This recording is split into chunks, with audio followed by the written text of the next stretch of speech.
love the smooth operator. Shawty on repeat, I say sleep later. This another favor, consider me your neighbor. Lost a lot of fam in pursuit of the paper. She gon' catch the vapors when we slide by. The way I speak my mind, it's like I peak my prime, but I ain't close. I cruise through the night air, fantasy a dream, real world is a nightmare. Like Claire battling the brainless, learn to live shameless. Talk about me alive, but claim that I'm nameless. You aimless, so I'ma style on them. They washed up, it's a rap, throw the towel on them. Gaining miles on them, otakus for the win. Tacos, it depend on the mood that I'm in. Like Finn when it's time for adventure. This some new blue, get ready to enter my mind for a few. Come and take a ride with the crew. I'ma show you how to recoup days lost when you vibe with the blue. Come vibe with the blue. Yeah. About time to regroup. Fly, got my eyes on the view. Never hear lies, only truth. Realize why they vibe with the blue. Vibe with the blue. Vibe with the blue. Vibe with the blue. Vibe with the blue. Vibe with the blue. Vibe with the blue. Vibe with the blue. Vibe with the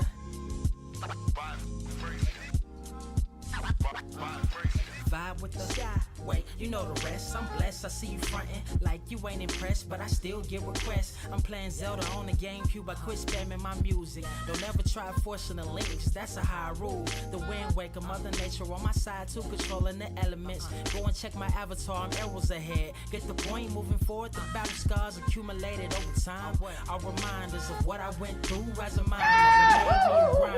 The trees broke down for this loose leaf. If life's a game of death, I'm Bruce Lee, ooh wee.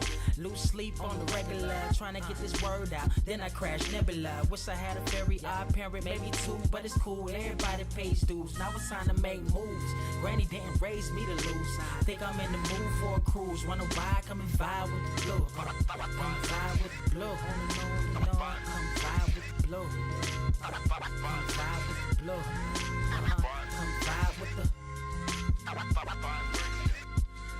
Check this out, y'all. I'm back spazzing like the elderly worth of my cousin Beverly. Never swear away from the truth. Just ask Heather, be weather, be tripping, starting to control like our destiny. Always give you the best of me until the death of me. My weaponry is a paintbrush. Hush, don't tell my secret. They get a hold of it. If you leak it, get it.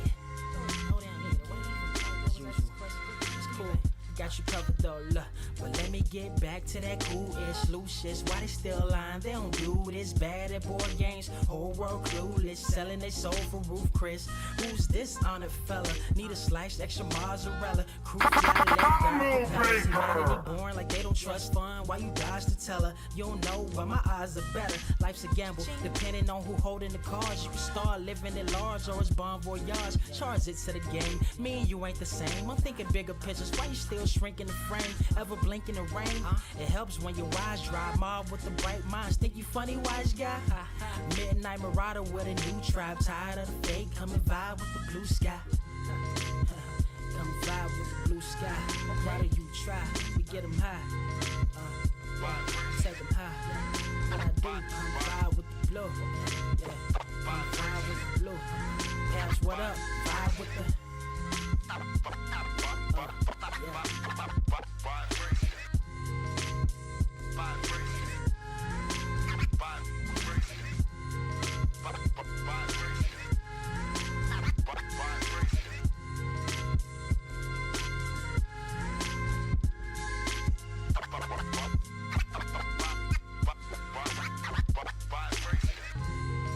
Motherfucker, are you out of your damn mind?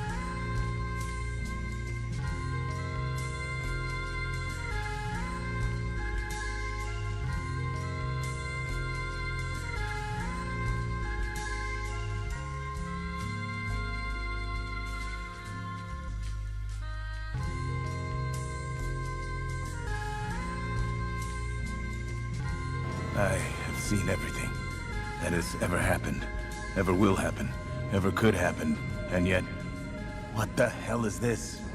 Are you ready? And I might take off a couple of heads a night. Somebody give me a guillotine. I just might ride on my enemies. Dog and I fuck on my energy. Nowadays they just talk, but they talk about nothing. Nowadays everybody wanna say something. Goddamn, I'm the man and it feel like it. Give a damn about a hater when I feel like it. Not today, not today, not today, not tomorrow. Get out my way, please. I'm trying to get paid.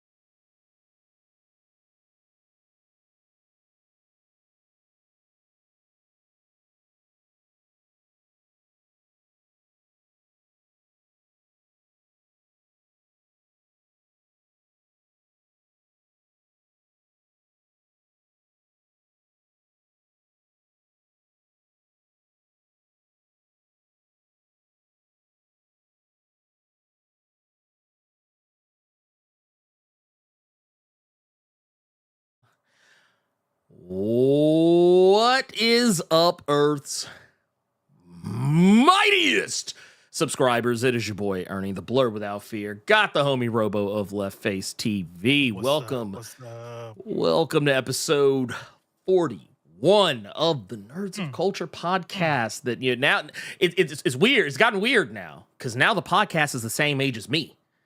Yeah, I was about to say, aren't you 41? Yeah, I'm 40. I'm 41. So now the podcast is, it's at 41 years, but you get the idea. It's 41 episodes. That's a lifetime. That's a life. This podcast is getting up there. A little long in the tooth, some might try to say, but you know what? That's okay, because you know what?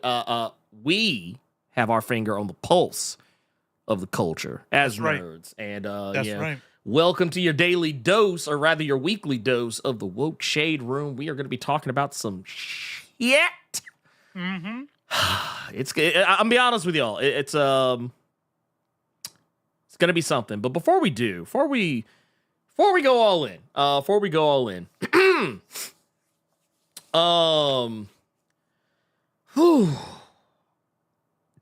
know you guys saw as you just came in. We're talking about the whole this past couple of weeks, actually. I'm not gonna lie, these past couple of weeks can kind of go to hell. They can kind of go to hell because we've just been losing people left and right. We've been losing people left and right. We lost James Earl Jones. We lost John Cassaday. We lost Frankie Beverly. And more. There's actually it would be easier for me. Actually, no, it wouldn't be. I'm lying when I say this. I was going to say it'd be easier to tell you who didn't die this week, but it wouldn't be. But still, it feels that way, that so many people have passed away just in the past couple of weeks that it's been too much. It's too much. It's too much for me to keep up with. And but I do want to say real quick, shout out to James Earl Jones, who was let's just keep it real. Dude was the GOAT. He was the absolute GOAT. And honestly, I don't think we will ever see his like. I don't think we'll ever see his like again. Man was phenomenal. Phenomenal actor. Long career, long storied career, across, God, I feel like it's not even an exaggeration to say hundreds, hundreds of roles. But just, yeah, man, the guy was just out here and doing the Lord's work, as you can kind of see right here. The man was out here. I think a lot of people will, and I think it's fair to say this. James Earl Jones, probably most well known for his role as Darth Vader. But I never realized how much he looked like my uncle. Damn. Oh, damn! That last picture was like, here. Let's go back. Let's go back. It's like, oh shit! Damn. That's my uncle right there. That's wild. Jesus. God damn. but wait. But I now have another question. What about this one? This one? Same? Not that. No, not that one. Not that. Okay. Oh man. See how they do? See how they do you? But but no, like this was actually Star Wars and Conan were where I first was introduced to James Earl Jones as an actor, and take it a step further. A lot of people will remember his turn as the king in Coming to America. Everybody's gonna remember Mufasa. That's it right there. Ooh. Ooh, say it again, Mufasa. See, everybody remembers it. God damn. But no, you remember that stuff. Like one of the most heartwarming roles. Oddly enough, I think both very baseball centric. I was remembering The Sandlot. Someone was talking about The Sandlot the other day, and I forgot that he was in that movie. And I went back and watched it the other day. And I was like, oh man, I was like, still hits to this day. Hal Carter said the blind guy from The Sandlot. That's it. Mm-hmm. That's that guy. That guy. The Field of Dreams, man, out here, just like you could literally go on forever just talking about some of the greatest roles. My son works. Look.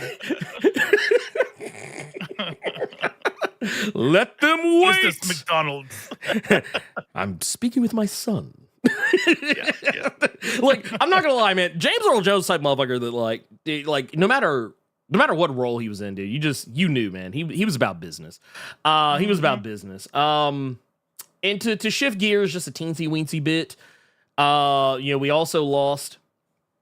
Like I said, we've lost a lot of people, but if I'm being brutally honest here, but we also lost John Cassaday, which this one actually caught me by surprise because I don't know how active John Cassaday was on socials. I'm not really. Because I'm more familiar with the man's work as opposed to like who he was so much as a person. But for a lot of people don't know, John Cassaday was the guy who was the artist behind the astonishing X-Men. Some of the weirdest and craziest X-Men stories that you'll ever read.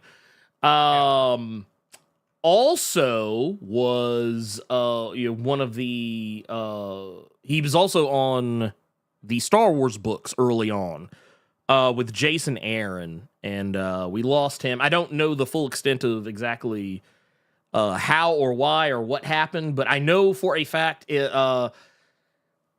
I remember correctly, John Cassaday died pretty young by comparison to some deaths we've had. Most recently died at 52 years of age. Damn. Which is that's young. That's young, man. That's young. If we got 10 years left. Man, dude. Do we know cause of death? No, not for I don't think we know oh, wait. I might be misremembering. I think he might have had some health issues. When I say that, I'm talking about Cassaday. I believe Cassaday had some health issues. I believe maybe.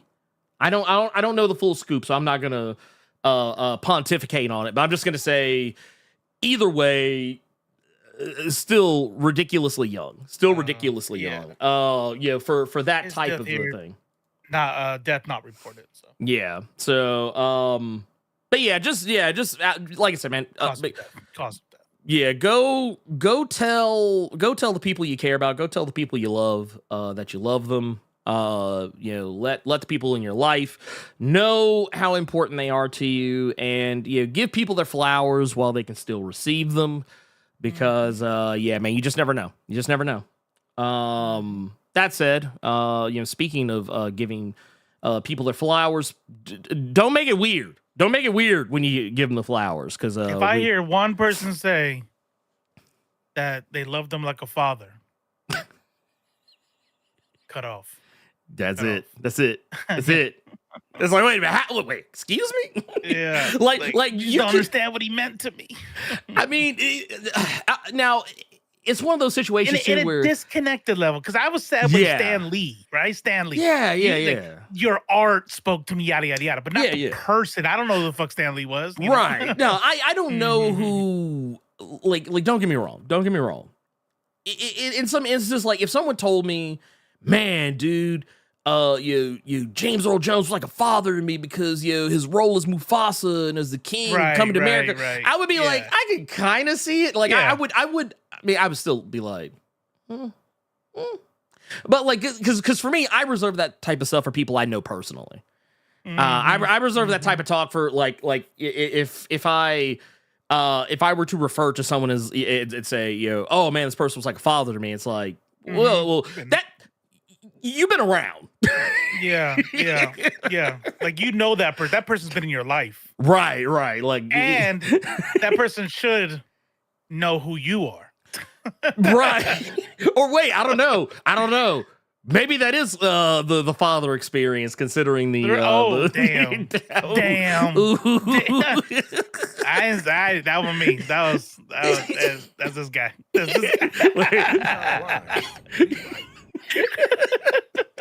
I'm sorry. Damn.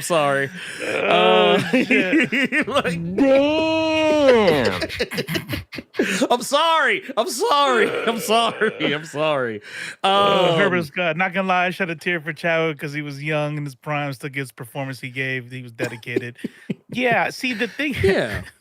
The thing about Chadwick Boseman that really hurt wasn't because of like what he as an individual meant to me. It was exactly how you said it, right? Like, still gave us the performance. Looking at his charity work, there was some when I was watching a YouTube video about Chadwick Boseman, he was talking about how like he was at some this shit hit me right here. He visited somebody at a Make-A-Wish Foundation, I want to say. Oh, okay. I know what you're talking about. Yeah. And this motherfucker was dying of cancer. Like, he's like, yeah. You know what I'm saying? Like, I'm like, I watch how my son is for like a week after chemo, right? So I'm knowing what this, hey, this is his life. And then those times where he's not freaking puking and shit and hating his life, he's up, filming, going to doing charity, visiting dying kids. Like, I'm like, this dude of course. Man. That's the type of dude to die young. Of course.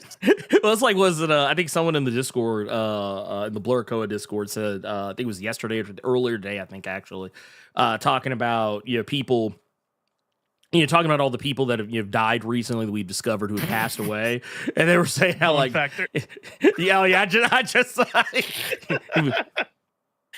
I'm trying to listen to my man Ernie here. We all dropping jokes and shit in the thing. I like dark jokes like that. That's good. I mean, that's +1 right there. To be fair, I'm stealing it when my when my biological father passes away. But like, he was like a father to me. I might even say it at the wake. I would too. Too. Some of y'all know. I don't know. Say his government name. He was like a father to me. It was, dude. You know how, dude. Actually, you know what? It would be like the second. It would be like the second body blow, because I remember when my stepfather passed away. My biological father was like in the congregation, and I gave a eulogy for my stepfather, and I actually straight up said, like, with that motherfucker knowingly sitting in the eyes, I was like, I said, that is my father right there. Like, pointing at the casket, I was like, "That is my dad, right there." Like, I was like, I was like, "Look, I'm proud of you. Like, that's awesome." But still, that's like, that's like, oh God, hey, I was in the train. Hey, you might just go. You might just go. Just get out of it. You might want to get that checked out of the ER. I'm pretty sure you just got murdered. And then you're like. Yeah. have the guy from Harlem Nights who had the little pea shooter come out and also give a little. Damn. That's rough. Well, maybe if he let you play his games, bastard. I was literally telling. It was funny. I never realized that I had never told my mother that. Like, we were just having a casual, because, I don't want to get too deep off to the weeds about it, but, like, my daughter's birthday was this past week. And when my dad was trying to come to it, he had a flat tire, so I got conscripted into going to help him, which I didn't mind doing. But after all that was all said and done, we were just kind of talking, and me and my mom were just kind of grooving and just chit chatting while we were waiting for the kids to get done doing what they were doing. And she was talking about how proud she was of me and all this, that, and the third, yada, yada, yada. And, talking about, oh, you're such a good dad, yada, yada, so on and so forth. And I said, you know what? I said, you want to hear something? I forget what it was. She was talking about how, like, even though you didn't really have a father in your life, I think that's how we actually got to the subject of it. But then, like, so I started talking about my experiences with my dad. And I was like, I said, he never let me play his Neo Geo. And she was like, huh? First our question was, what's a Neo Geo? But then she was like, but then when she realized what I was talking about, I was like, I said, I guess it's because like he was used to my half brothers and sisters like fucking up his shit. I guess he just assumed I didn't know how to take care of anything. And I was like, dude, I was the kid to trust with the sticks because I wouldn't break them, but like because I appreciated shit. Yeah. But that's a I like when you tell that story because like you could always tell when like someone tells a story and it's like whatever to them, but then somebody tells a story and they're still mad. Yeah. it's like God like, damn. I don't really care anymore. I mean, shit, that was like 30 years ago, but still, fuck that bitch. I tell a similar story with my brother, where he sold my comic books when I left for the Air Force. And if I were to tell that story again now, you would hear it in my voice. They're like, "Are you still mad?" Fuck yeah. No, it was 25 years ago. I'm over it. Maybe a little. Maybe I needed to go to therapy about this. I don't know. Oh man, it's wild to me, man. It's wild to me that some of that, just the way it's especially after kind of I was scrolling through threads and saw someone posting about how like their perception of their family versus like their family's perception of other people in their family. And it's so amazing to me how people can have very different lived experiences with different people. This is actually kind of I'll say this and I promise we'll get to our shit. But my wife and I have a connection that actually predates a love connection. Maybe, I guess. I don't know. More like a family. It's like a familial connection, not like by blood, but by association. But like, I never knew. Well, obviously, I would never know because I didn't know her. But I found out after we had been dating for a while that her aunt went to the same church that I went to as a kid, and you go to church with people. You're a kid. You're the baby. Everyone's really nice to you. They give you candy or money, whatever. Yada yada. Blah blah blah blah blah. Right. So her aunt was always super nice to me when I was a little kid. I'm not gonna say she treated me like a son or anything, but she treated me like I was the baby of her family, not just a kid that's walking around in the church who's being a shit ass. But come to find out that he was messing around with her, and that's how you found out your wife is your half sister. No, not at all. No. So what I discovered was, while I had fond memories of Cynthia's aunt, she did not have any fond memories of her because her mother, or not her mother, but her aunt was always fat shaming her, body shaming her, talking shit about her, not being particularly nice, always being very like passive aggressive towards her. And like the way she described her was so antithetical to the experience I had with her. Granted, I didn't know her particularly well, but I just thought it was interesting. I was like, wow, that's Ain't that the way it is, though? Yeah. Ain't that the way? Does anybody have a friend that they've known their whole life that loves your parents, but your parents were a dick to you? Yeah. You're so lucky. I love your mom. I'm like, So, fuck out of here. You don't gotta live with her. Right, dude. I'm telling you, that's how it be sometimes, man. That is how it be. However, speaking of how it be, before we actually do, I keep saying we're gonna get to the thing. I promise y'all we're gonna get to the thing. But first and foremost, what I want to do is I want to make sure we highlight, because we have got our boy Stomp 10 out here with a $4.99. Says I love the actor who plays Firecracker, talking about Valerie Curry, who we're gonna be talking about here in just a sec. Says the fact that she is a lesbian playing a right-wing nut job is funny and poetic on a deep level. Well, here's the funny thing. So just so y'all, just in case, just in the off chance, because you never know. Some people never know who. You don't know who. You never know. You just never know. We'll just put it like that. You never know. Never, ever know. Valerie Curry. Yes, she is.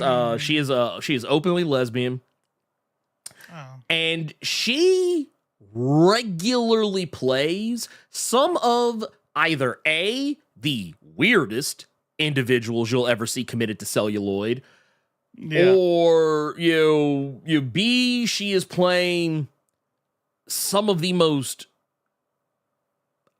just insane people. Well, like beyond weird, just straight up insane. Sometimes the most deplorable people you'll ever see committed to celluloid. My introduction to her was when she was playing the crazy ass woman on The Following. That's how I know who Valerie Curry is.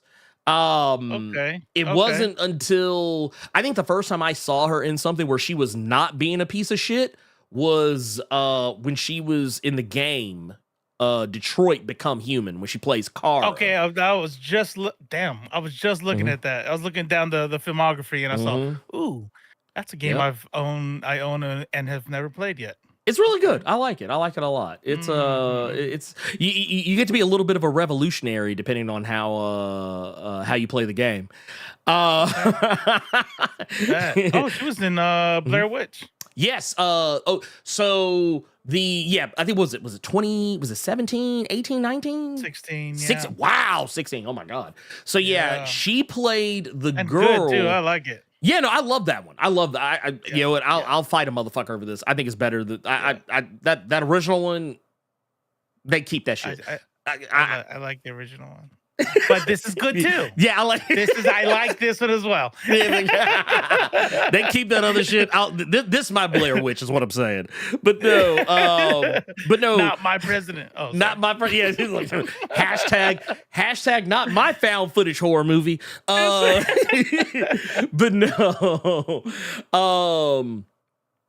no, she she was in that role. She played. I think she was the girlfriend of the guy who claimed he knew where to guide the people through the woods in that movie. She was the girlfriend of that guy or companion. I don't really know.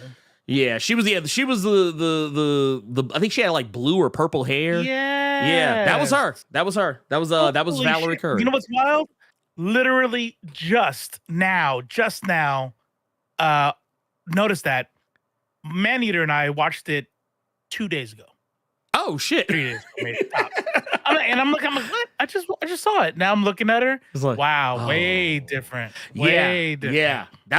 That's her. That's her through and through. That's wild. Okay. And she is like, I'm like, and here, this is where I'm gonna try not to make it you parasocial on any level. Mm-hmm.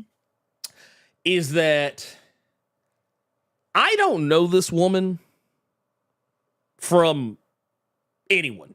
I don't know her. I have no personal experience with her. I have never bumped into her at a convention. I've never seen her out getting groceries at the grocery store. I don't think I've ever been in the same state as Valerie Curry ever in life. I don't think I ever have.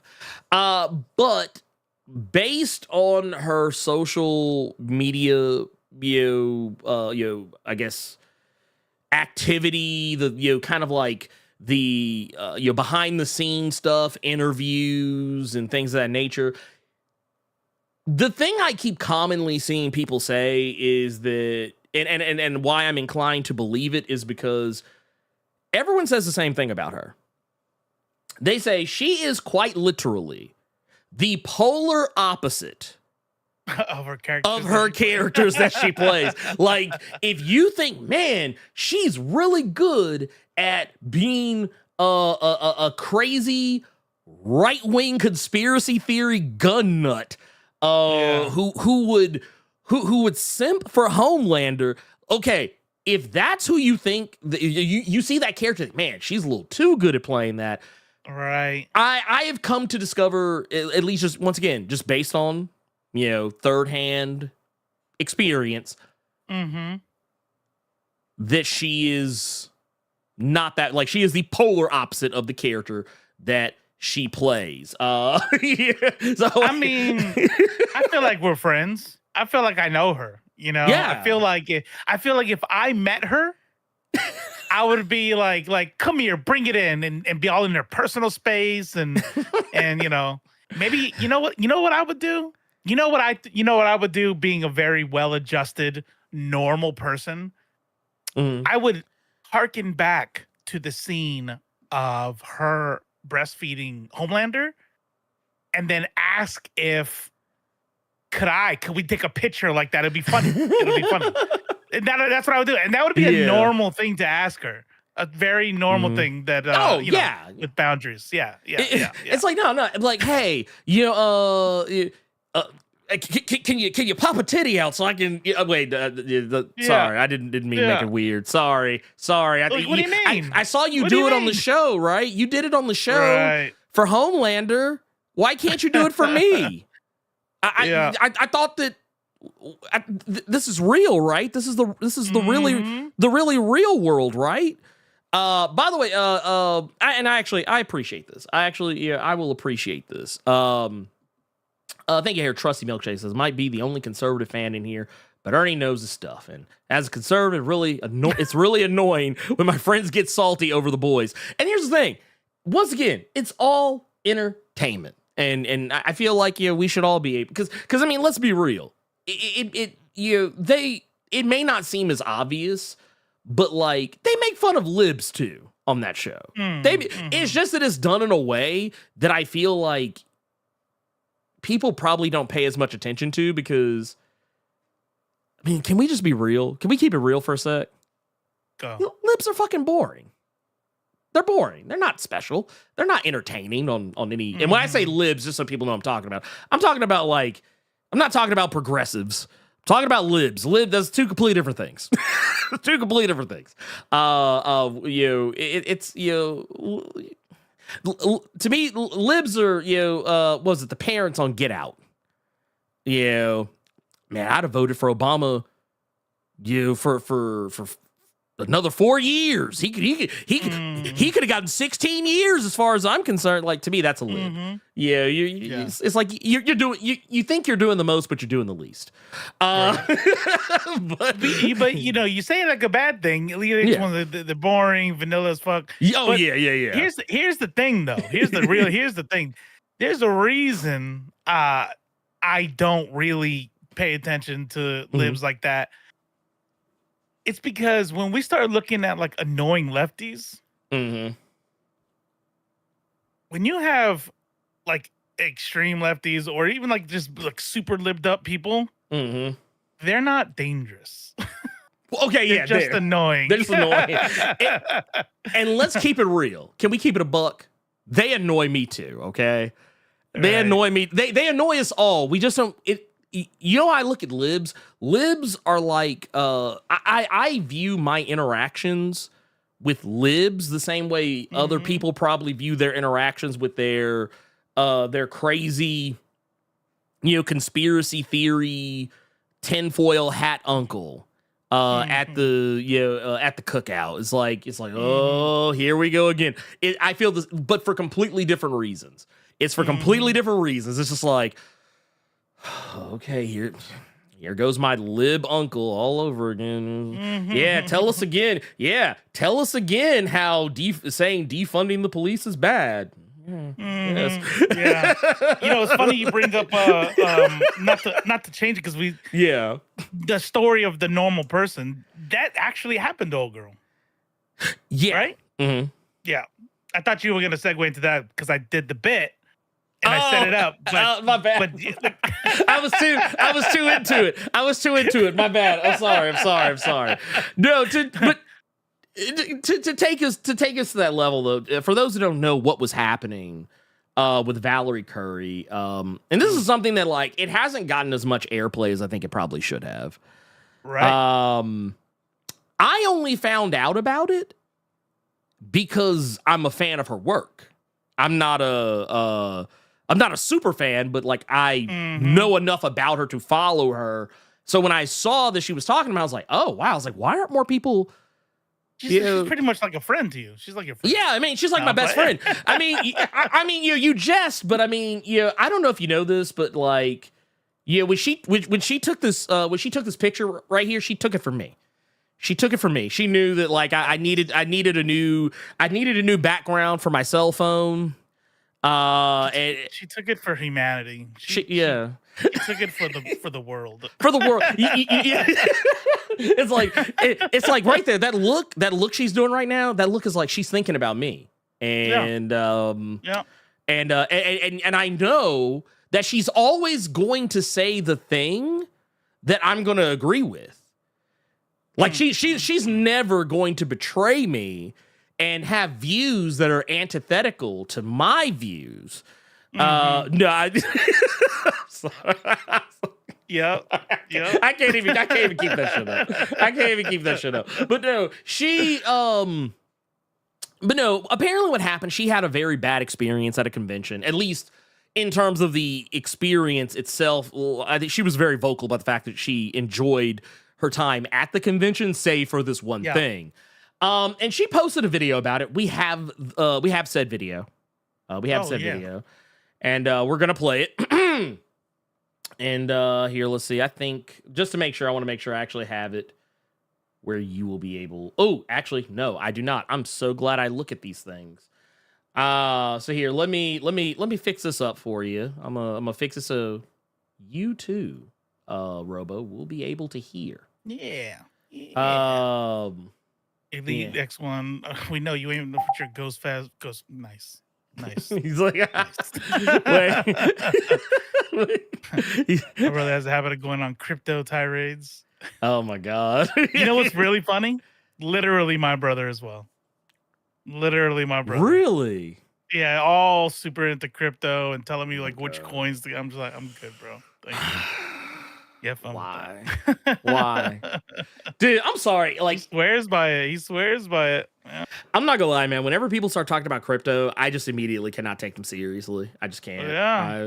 Like, I remember back in the dark days when we were still playing like Dead by Daylight.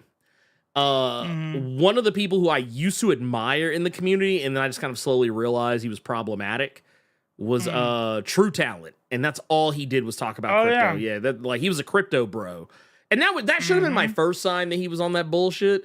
But like then later on, like other stuff came out, but then it was just like I was like, dude, no, I'm done with this guy.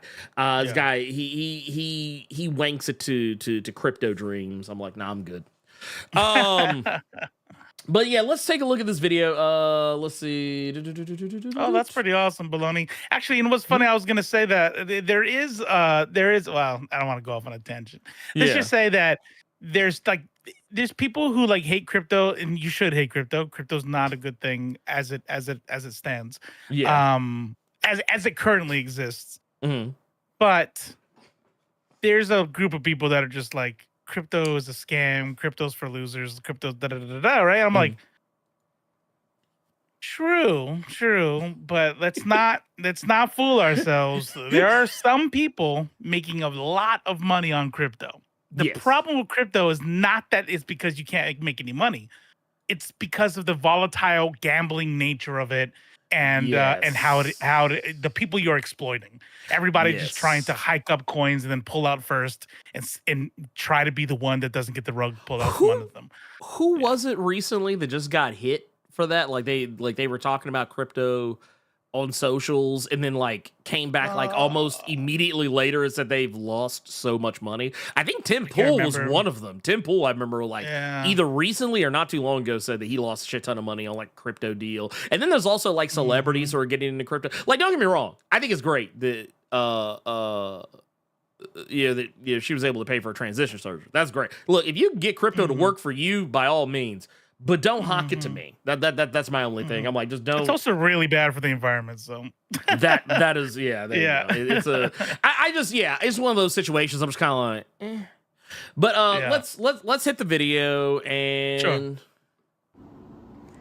Hey guys, so just got back from the first day of Comic-Con in Northern Ireland in Belfast, and by and large, everyone was fantastic. I've only just started doing these conventions on my own, and everyone, for the most part, has been so lovely and so kind and so respectful. It's really been wonderful. For the most part. But Lola, I just want to point out, she said, look, let me go ahead and put this out here first. Disclaimer, the con was fine. Yeah. For the most part. Most of y'all. And then suddenly... However, we do need to talk about boundaries and what is appropriate in terms of behavior. I know people saw a character that I played do some pretty extreme things on the boys, and I don't care if you're in costume. I don't care if you are in character. It's not okay, and it's not funny to demand those things from me in person at my booth. It's not okay. And frankly, to the person who did that repeatedly today, I made it pretty clear that it wasn't okay, and that only seemed to make this person and their friend angry. I didn't think this needed to be explained, but I was deeply uncomfortable. It was quite clear I was uncomfortable. I really want to be able to do these. I really enjoy getting to meet the fans and talk about the characters that I played. Honestly, I really love it. I want to be able to do this. I'm not going to be able to do this if people are acting this way, because it makes me so uncomfortable. And honestly, you should know better. Everybody else knows better. And again, I don't know what reaction you were looking for. Nobody was laughing. So that said, thank you to everyone who I met today, who I've met at past conventions, and I really am looking forward to meeting at future conventions. Everyone who is so respectful and kind and would never dream of acting this way. But if you're thinking about it, if you think it's going to be funny or you think it's going to be a bit or a moment, it's not, and it's honestly just going to make me feel bad. So please think about that before coming up to talk to me. Please just think about what's appropriate and what's professional and kind. So to get us back, to get us on. So for those who are wondering what she's talking about, she has not said openly or publicly what happened, though people who were there have come out and said what happened or alluded to things that happened. So I just want to put the disclaimer I want to put on this is, welcome to rumor and speculationville. Because like I said, none of this is confirmed. She hasn't confirmed this. There is inferences though, right? Yeah, no, there's definitely like she said some things in the video that kind of corroborate what people were saying when she talked about people being in character. I don't care what costume they're wearing. Yeah, and then when you think about the extreme things that she's done in the deal, she's not. I don't care that. Wrong thing. Sorry. It would like you have to just run it down your head, right? I don't think it's a reach to say that it was a person dressed as Homelander and it had something to do with breastfeeding. I don't think that's a reach, because you think about, okay, what's the other things? Doing a Tucker Carlson impression. Like what would be the other extreme thing, right? So the idea. So we've all been to cons. I don't know if we've all been to cons. If you haven't, you should go. Totally. And one thing that I have never seen.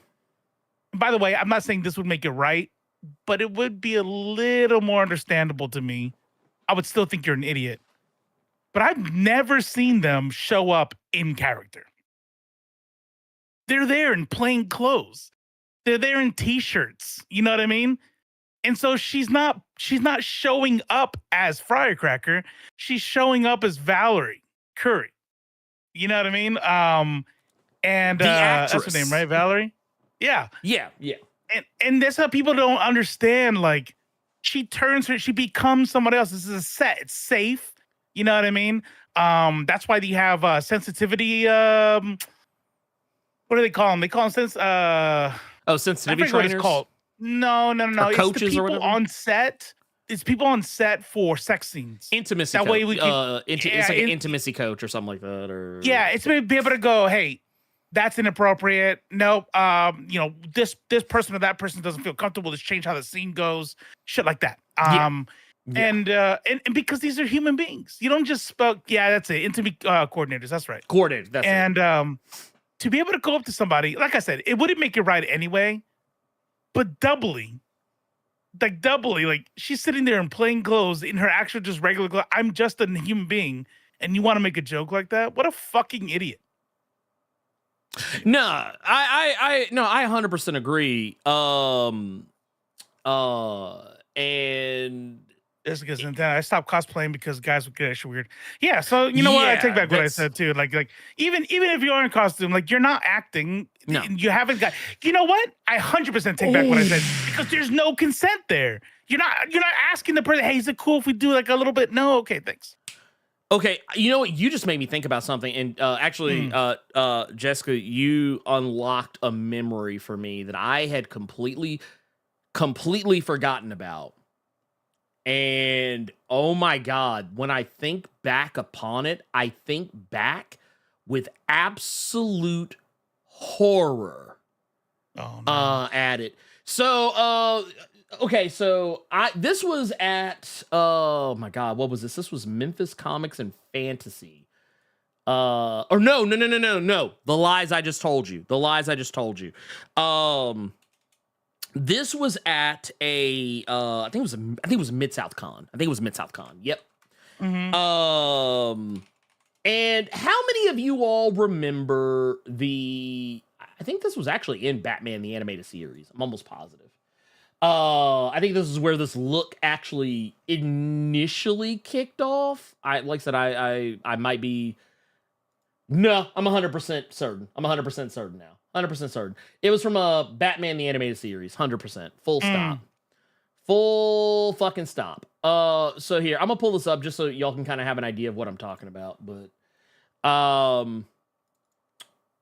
it's that picture's kind of a little grainy, but you guys get the idea. Or actually, here, let's just do this one. We'll just do this one.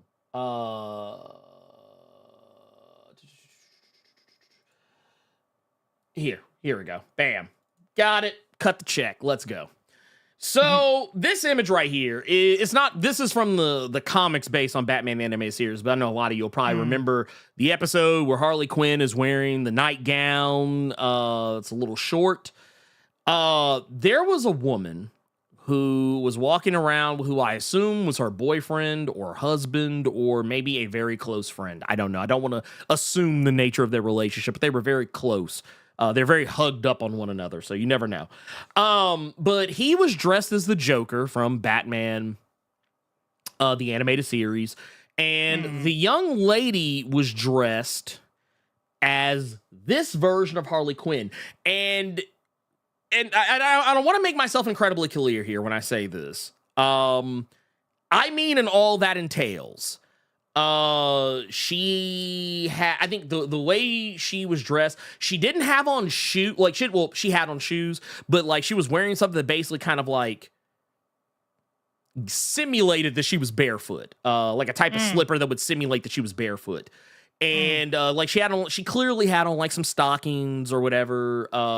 But like all she had on, and I think she had on like some pasties, like over her nipples. But like for the most part, as far as like actual like readily visible clothing, all she had on was that nightgown and a thong. No, a sheer. Yeah. Okay. Yeah, it's very. It was sheer, so like you could see through whatever. Now there were a lot of dudes who, and look, I get it. She was attractive because I mean she was a very attractive woman, even outside of the fact that she was cosplaying as a scantily clad version of Harley Quinn. There's even a normal way to look and appreciate, and then. Right, like, right. Yeah, like when I saw, oh wow, yeah, that's like, attractive. And then go buy a comic book.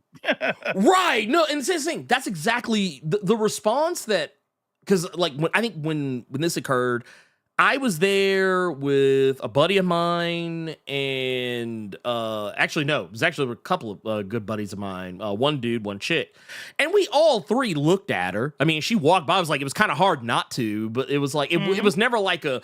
It didn't turn into like that scene from The Mask where we all turned like had wolf heads and like our hearts. Ooh, me want. Like, it was never anything like that. Like we were just like, damn, dude, she's killing it. I was like, dude, she's fine as fuck. Like that was about the extent of it, but it was never like let's follow her around and ogle at her or whatever. But there were people that were there, and I'll never forget this. There was a dude who tried to, like, it was at a moment, and you could tell this is the type of cowardly person that they were. They waited for a moment where the presumable boyfriend, was not immediately right next to her and tried to, like, pull up on her. And I guess they assumed just because, she's got on this outfit, she clearly wants my attention. Like, this is clearly for me. They pulled up on her and even kind of, like, tried to, like, pull up the gown a little bit. And I mean, it got as ugly as you would imagine like a situation like that getting. But and the guy got thrown out. The guy got thrown out as he should have been. But the thing is, just because she was wearing that outfit, that's not an invitation to touch her. That is not an invitation for sexual advances. That's not an invitation. Like, don't get me, okay, look, there's a right way and a wrong way. Like, if you see a woman, like, at a convention who's cosplaying and she looks attractive, I mean, I'm gonna be honest with you, it's probably not the best place to, shoot your shot, just because I'm pretty sure just, being a woman at a convention where you already kind of have to have your guard up a little bit just because of how parasocial people can get. I mean, if you're gonna shoot your shot, do it respectfully. Don't touch people without asking for their permission. Like, if I see like, and I've done this in the past. I think it was a Brooklyn Comic-Con. There was a woman who was, I think she was cosplaying as a version, like she was cosplaying as a female version of the Predator. And like super sexy time Predator, like she had like Halloween, sexy version of everything time, and I'm right. And the thing is, she was smoking hot, as the Predator. But the thing is, when I approached her, I didn't just run up to her and throw my arm around her and try and like touch on her titties and shit, be like, ooh, yeah, sexy Predator, like nothing like that. I didn't like walk up to her and was like, ooh, hey, can I get me some of that? Like, no, I walked up, I said, hey, I really like the cosplay you're doing. I think it's super cool. Hey, is it okay if I take a picture? I was like, if you are not comfortable with like a selfie or anything like that, I was like, hey, is it better if I take a picture? You just you? Or if it's not okay, just let me know. I'm not gonna take a picture at all. And she was super responsive to it. She was like, thank you for asking. She was like, thank you for asking my permission first. And she let me take a picture with her. And it was all smiles, sunshine, puppy dogs, and rainbows afterwards. Because that's normal. That's normal. I think the difference between like the factor that's not there with other people that is there with you is that you have home training. Yes, And yes. Your mother taught you how to be a normal human being. Don't make it weird. Don't make it weird. I do feel bad with people. I don't feel bad. Unless Nah, you're like fuck that. unless you're like what is it, neurodivergent and or something, then okay, maybe like, hey, you need to get some tools. I mean, go get some therapy. But other people who just don't know how to do social cues, like even shooting your shot. There's a lot of dudes acting like they never saw cheeks. Now, 100%. But even like shooting your shot, a lot of dudes get confused by that. Like, they're like, what do you mean? What's wrong with shooting your shot? Why can't I go? And it's like, bro, it's not that it's bad to shoot your shot. It's that you have eyeballs. You have a brain. Does she look interested in you? When you go up and you say, hey, I like your costume. Is it a Kurt? Thank you. And she keeps walking. You know what I mean? Like, if you don't get vibes that she wants to talk to you, why would you go the extra step?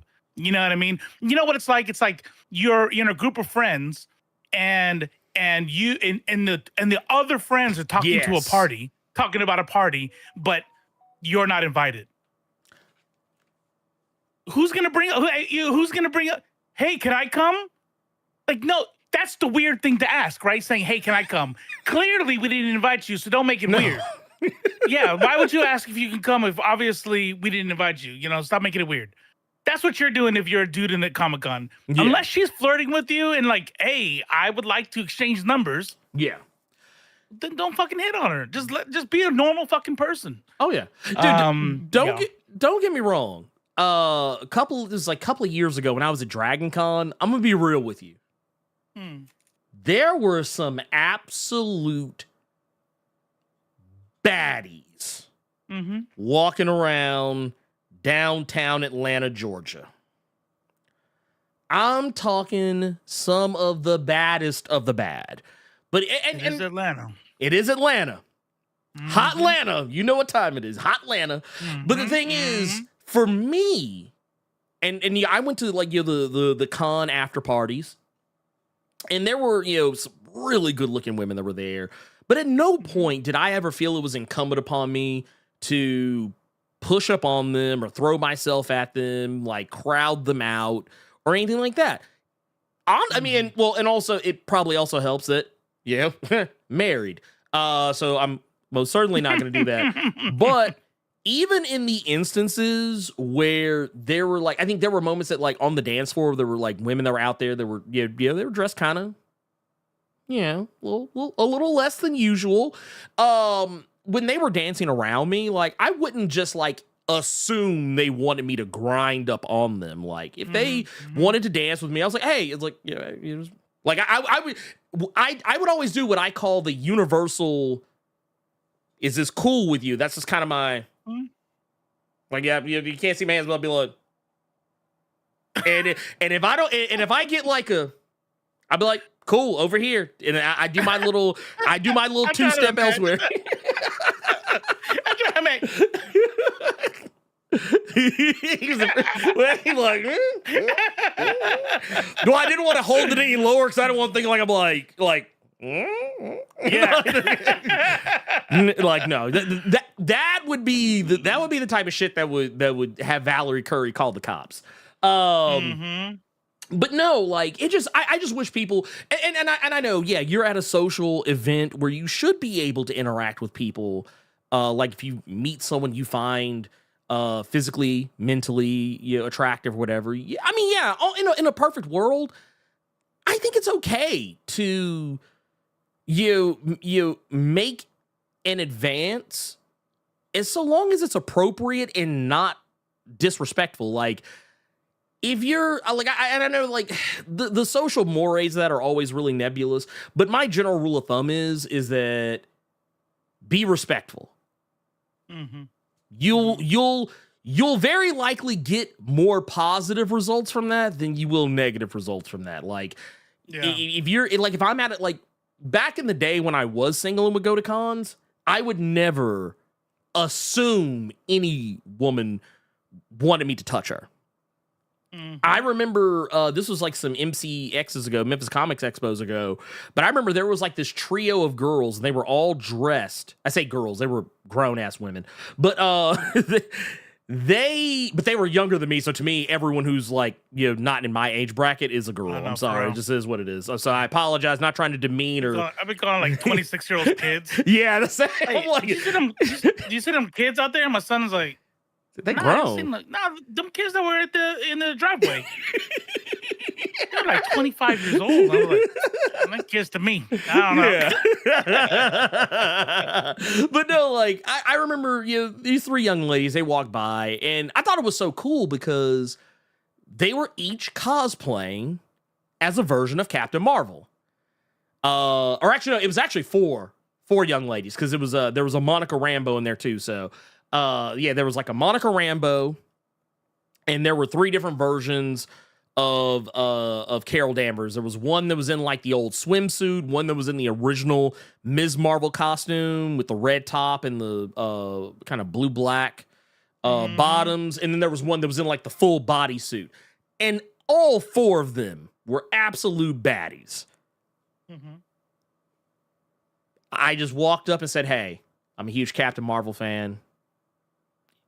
Cool, I get a picture of y'all together." And they were like, "Yeah, sure."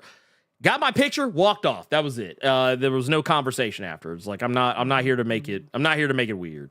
But yeah, you can talk your talk. Just I'm sorry, but if you walk up to somebody and say, "Hey, can I get that titty milk?" I'm sorry, you're gonna get punched. And that's the and hopefully that person got kicked out. I mean, yeah, it's just like what else? What other kind of thing? There was something that was said up in earlier that really kind of hits it on the hill. Hits the nail on the head. Yeah, I can speak. Elite X1. The worst part of it is most of these dudes are turned on by the cosplay. Yeah, more turned on by the cosplay than the girl under it, and that's exactly the problem with this kind of people out here. Is when you start talking about the people doing cosplay. This is the kind of shit people don't really understand when they start talking about objectification, and then dudes will think that, you know, like the Harley Quinn that you brought up with the negligee on, like that's supposed to be like a hypocrite. Like, oh, what happened to objectification? No, stupid. Like you can't objectify yourself. It's not about what she's wearing. It's about what you do when she's wearing it. Like, you know what I mean? It's like these. Then you become not human beings anymore. You become this inanimate object that's only exists for my sexual pleasure. And that means touching you, grabbing you, telling you to, you know, "Hey, can I squeeze your titties?" Because if you saw that person on the sidewalk, you wouldn't say that. No. Because they're a human being to you. But when they're dressed up, now they stop being a human being. And then that's you're an idiot. You're an idiot. And I'll be honest with you. If you are the type of person who say, "Well, actually, I would," you need help. Totally television. Okay, fellas, greatest pickup line. What's your availability to be flirted with today? Can you imagine? Like, hello. Just want to let you know I find you very attractive. May I flirt with you now? And hopefully get your number. No? Okay. All right. It's like, no, that's thanks. I guess I'll try again next time. Actually, no, you know what? Right. You know what? Because I understand consent, I'm actually not going to ask you again next time because I don't want to be a sex pest. I'm just going to leave you alone. Your answer. Yeah. That's right. Matter of fact, you know what? If I ever see you again, I'm going to go to the other side of the street because I don't want to make you uncomfortable. Yeah. Like, no, or you can call them a bitch and say that they're ugly and you didn't want them anyway. Yeah. One of those two. Yeah. They're both extremes, but they're both the correct answer. Yeah, totally normal, well-adjusted answer. I hope and pray everyone caught the sarcasm. But did you see a wife who they left that and someone dressed as a get rid with it? Yeah, especially if they cheeked up. Yeah. Oh yeah. I mean, we got another one though, because it's all kind of happening all at once. Sort of. I'm not familiar with this young lady. Chapel. Jessica, that's a good one though. Which one? What was that? Jessica Santana. Did you chuckle at least? Because I feel like I think that deserves a chuckle, even if you didn't give the number. I think that's a good one. Oh, wow. I lost my number. Can I get yours? Wow. You know what I feel? I feel like a lot of these pickup lines are in the delivery, right? Like you could make that one funny. Like I could give that one and it'd be funny. You gotta like lean into the cheesiness of it. But if somebody comes in and tries to give it seriously, then okay. Yeah, it's like, nah, there's no way. There's no way. There's no way. I'll be honest with you, like, and because I don't want to make it seem like I'm just some like, look, we're not fresh and fit. I'm not going to sit here and try and pretend that I'm some guru. It worked out. Yeah. I mean, and you know what? See, in this right here, hey, that nothing bad happened, hopefully. But no, I'll be honest, man. Yeah, we're not fresh and fit. I'm not gonna sit here and try and give you this relationship advice as though like that I got game. I'm not gonna sit here and pretend like 99.9% of the women who I've had any kind of like romantic relationship with, 99.9% of them, it was just like, hey, we kind of are in the same circle, so we already kind of vaguely know each other. And if it's a situation where it's a complete and total stranger, it's usually just me kind of just walking up and being like, yeah, hey, what's up? Yeah, and just being nice, making polite conversation, like at a party or something. Like, if I see somebody like, just like, hey, like, hey, you trying to dance or okay, or some bullshit like that. Isn't it weird that when you start looking at like relationships that have really worked out, every single time you ask them how did you guys meet, or and we're talking about people who are married or have lasted a long time, it almost invariably started off as a friendship sort of thing. Yeah. Even if they like me and my wife. Yeah, we did match up on Tinder, but it was like, it's not like we matched up on Tinder and had a one night stand. Like we were just kind of like chatted a while and laughed and told jokes and it was like, I tell people all the time, if I can go back in time, I tell my son this, I've told my daughter this, they're 20 and 23, And I'll tell you, the key, it's easy. Like I want to write a hookup book, but it's going to be like one page. You have to treat the person that you are like you're courting, right? Treat them like your homie. Yeah. And if you treat them like if you treat them like, and hear me out. I know people want to say pause in the chat, but hear me out. If you treat them like your homie, think about what is normal for the homeboy, right? Right. I'm going to give you a quick scenario. Sorry. I have this in my head. And I'm like, I gotta spit it out now. I want you to imagine you go to a job, you meet some dude, right? That you got paired up with, he's your trainer or whatever. And the dude's cool.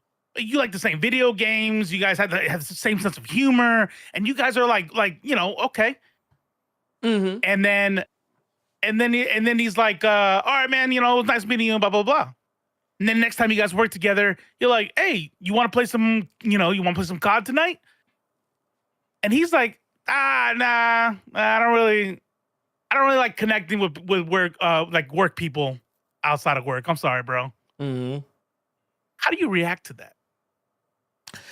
Do you say fuck you? Do you say, fuck, I didn't want to be your fucking friend anyway, bitch? You know what I mean? Like, no, like you just be like, oh, okay, maybe you hurt your feelings a little bit because that's normal. Yeah.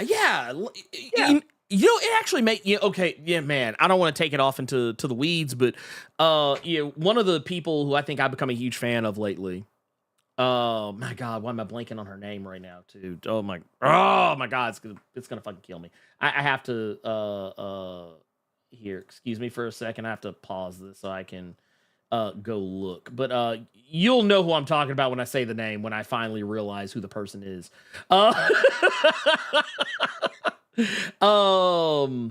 Oh my God, why am I blanking on That's this why I woman's lost my name? last job. Well, Why you looked that up? Khadijah. Oh, okay. Yeah. Was it Khadijah Bowie? Or is it? Yeah, Khadijah Bowie. She was Mbawe, yeah. She was talking about this. She was talking about this. She was somehow she was kind of like coping with the fact that she has borderline personality disorder. I saw the same video. Great video. Yeah, fantastic video. Fantastic I shared it video. on Discord. Yeah. I think that's actually how I ended up stumbling into it. Good video. She was talking about how, like, when she meets people for the first time, that like she because of her disorder, she gets like, when she becomes friends with somebody, it's like that's it. Like, she's like, oh my God, this person all in or all out. All in. It's like all in, double down, in for a penny, in for a fucking pound. She is in there. Oh, Khadijah's they them, but thank you. Okay, got you. Thank you. And they were talking about for whatever reason I didn't know either, so that was my own personal ignorance. But they were talking about it, and they said that so when that happens, and the first time the person like either I don't want to use the word cold, but like something happens where maybe this person lets them down, or the first time this person isn't like as emotionally available as I guess they would normally be. It's like, oh well, then fuck that motherfucker. Then this person slighted me, or this person has betrayed me. Like, it feels like a betrayal or something like that. And it's like, which kind of sometimes makes me wonder. Because when they were talking about it, it actually made me question. I was like, do I have borderline personality disorder? Because I have felt this way. Not all the time, but like there have been instances where I'm like, man, damn. But I always try. I won't say like I always do, but I always strive to not take someone's unavailability personally. Yeah. Because I get it. But I get it. I'm the same way. My point is that it's easy to do that for friends.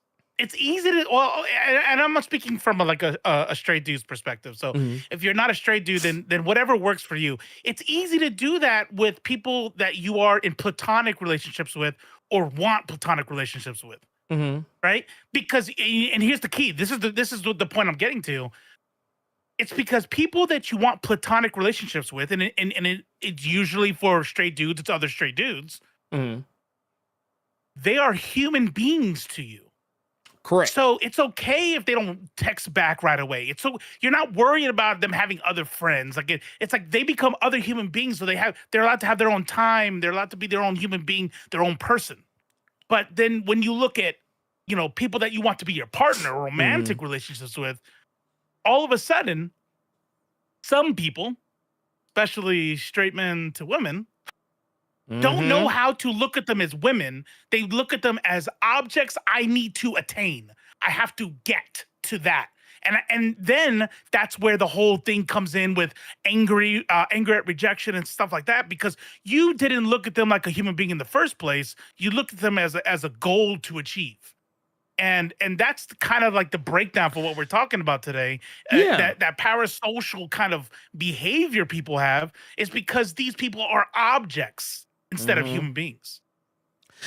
I mean, and you know what? I just personally, I look at it like this.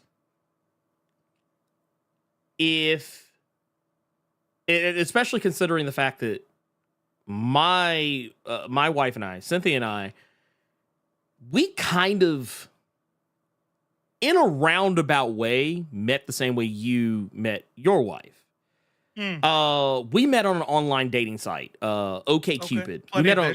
Okay. Actually, so funny story. That's actually how I met my previous wife. Plenty of bitch. Yeah, oddly enough. Yeah. But no, I met my current wife Cynthia. I met her on OkCupid, but we were already acquainted long before that. We went to high school together. We had the same, like, mostly, we had very adjacent circles of friends. It was kind of like when you look at like a Venn diagram, it wasn't like a circle, but it was definitely like two circles kind of intersecting one another.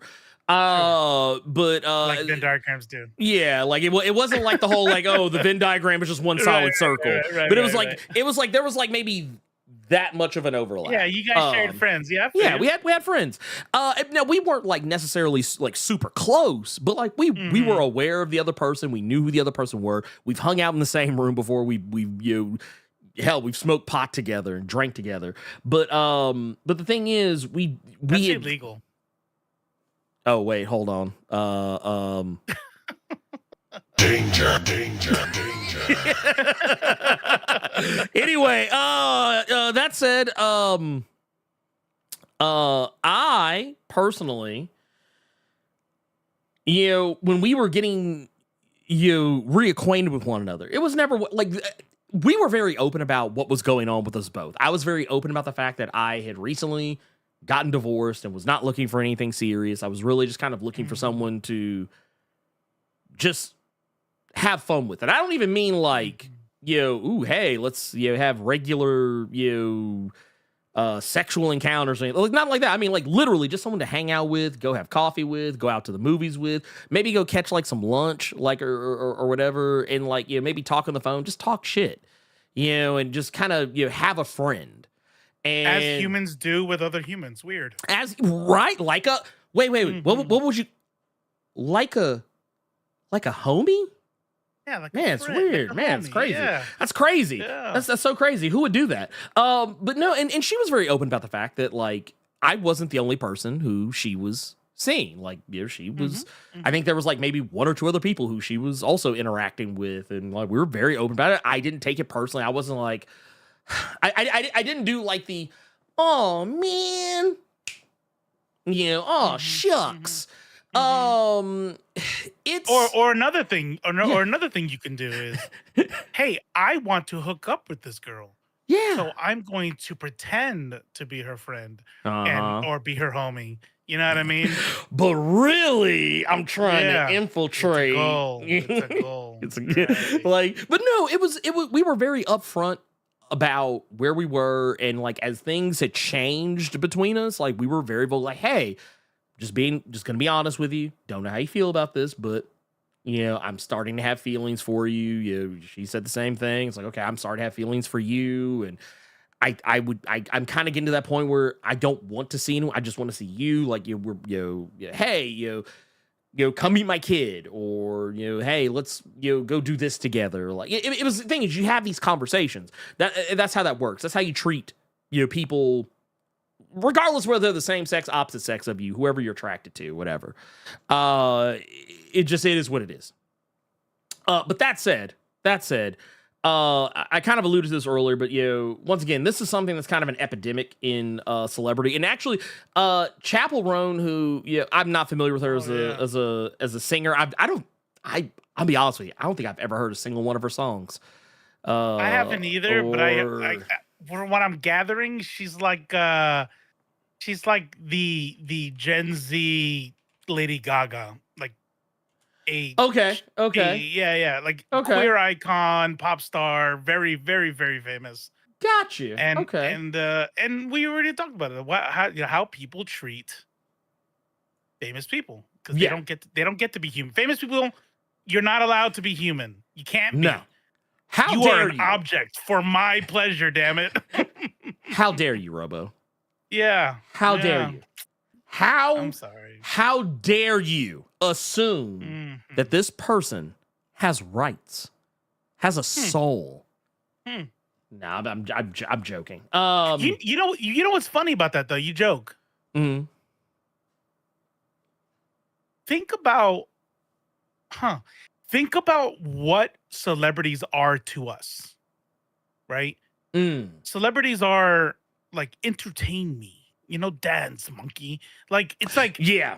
You know what I mean? It's like we put you on TV, we put you in our ears on Spotify, and you're not a human being. And I think that's why some people take it right? Especially millennials, Gen X, right? Like, this is what it means to be famous. I'm not a human being to these people, and they have no boundaries, and this is what it means to be famous. Chaperone says, nah. Gen Z's built different. Yeah, nah. So we don't do that here. They said we don't do that here.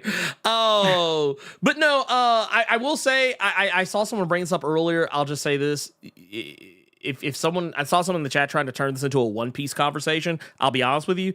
I don't want to put words in Robo's mouth, but I think I have it under good authority. Neither one of us give two shits about One Piece, live action or otherwise. So just gonna put that out there. Yeah, true. Okay. Sorry. Hey, it is really easy to throw us off topic. Super easy. Yeah. It's not going to be with One Piece. Nah, look, you would have better luck. You would have better luck derailing the conversation if you brought up basket weaving than to bring up One Piece. I'm just gonna be honest with you. That's about right. Look, the only time One Piece is relevant to me is when I talk about, like, when I make jokes about piracy. Yeah, exactly. Like, yeah, I would rather talk about, like, yeah, Warhammer. There you go. You get Warhammer up out of me. You get Warhammer up out of me, but One Piece, hell no. I know. Elite X1 got perked up on Warhammer. Yeah, dude. Matter of fact, wait. Are you gonna download it?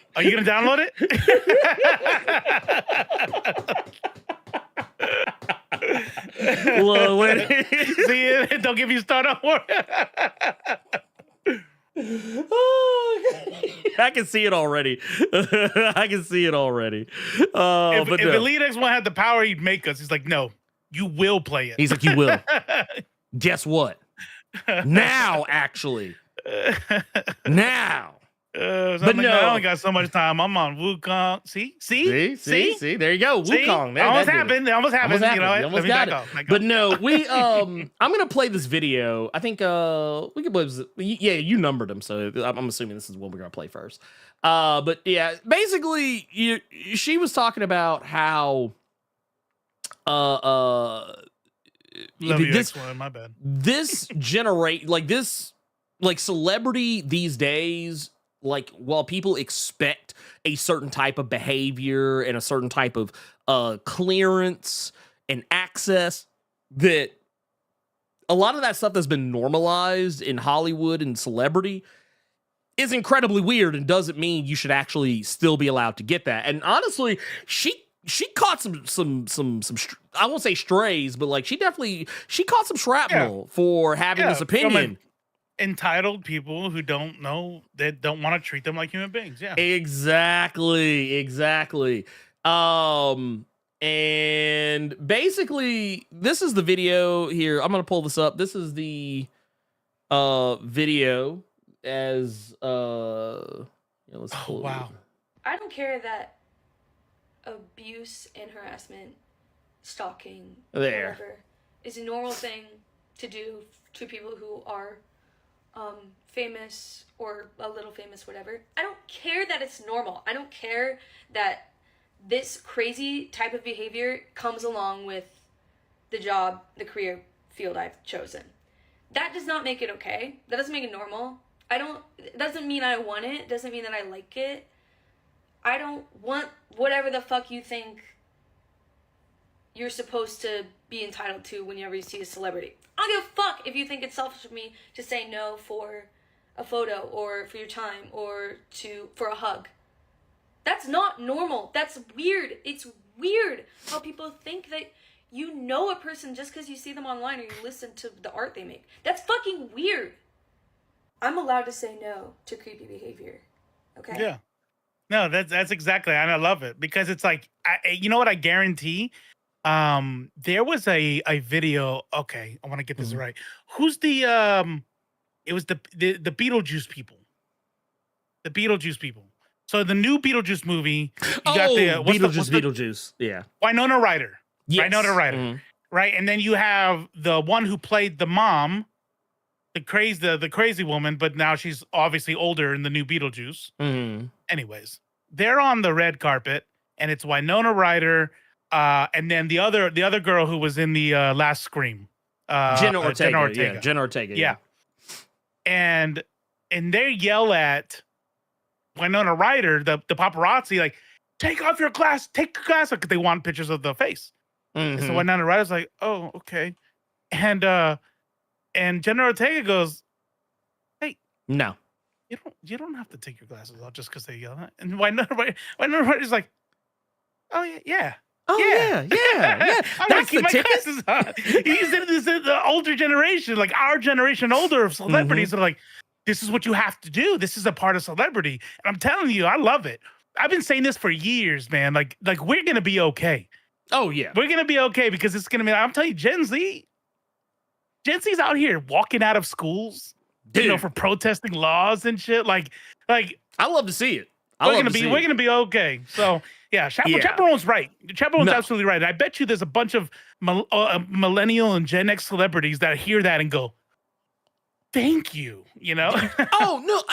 And here's the thing: when I saw the Winona Ryder thing with Jenna Ortega, when I saw the stuff with Chaperone, when I saw how people were responding to it, I was like, "Look, you can say what you want to about blue-haired."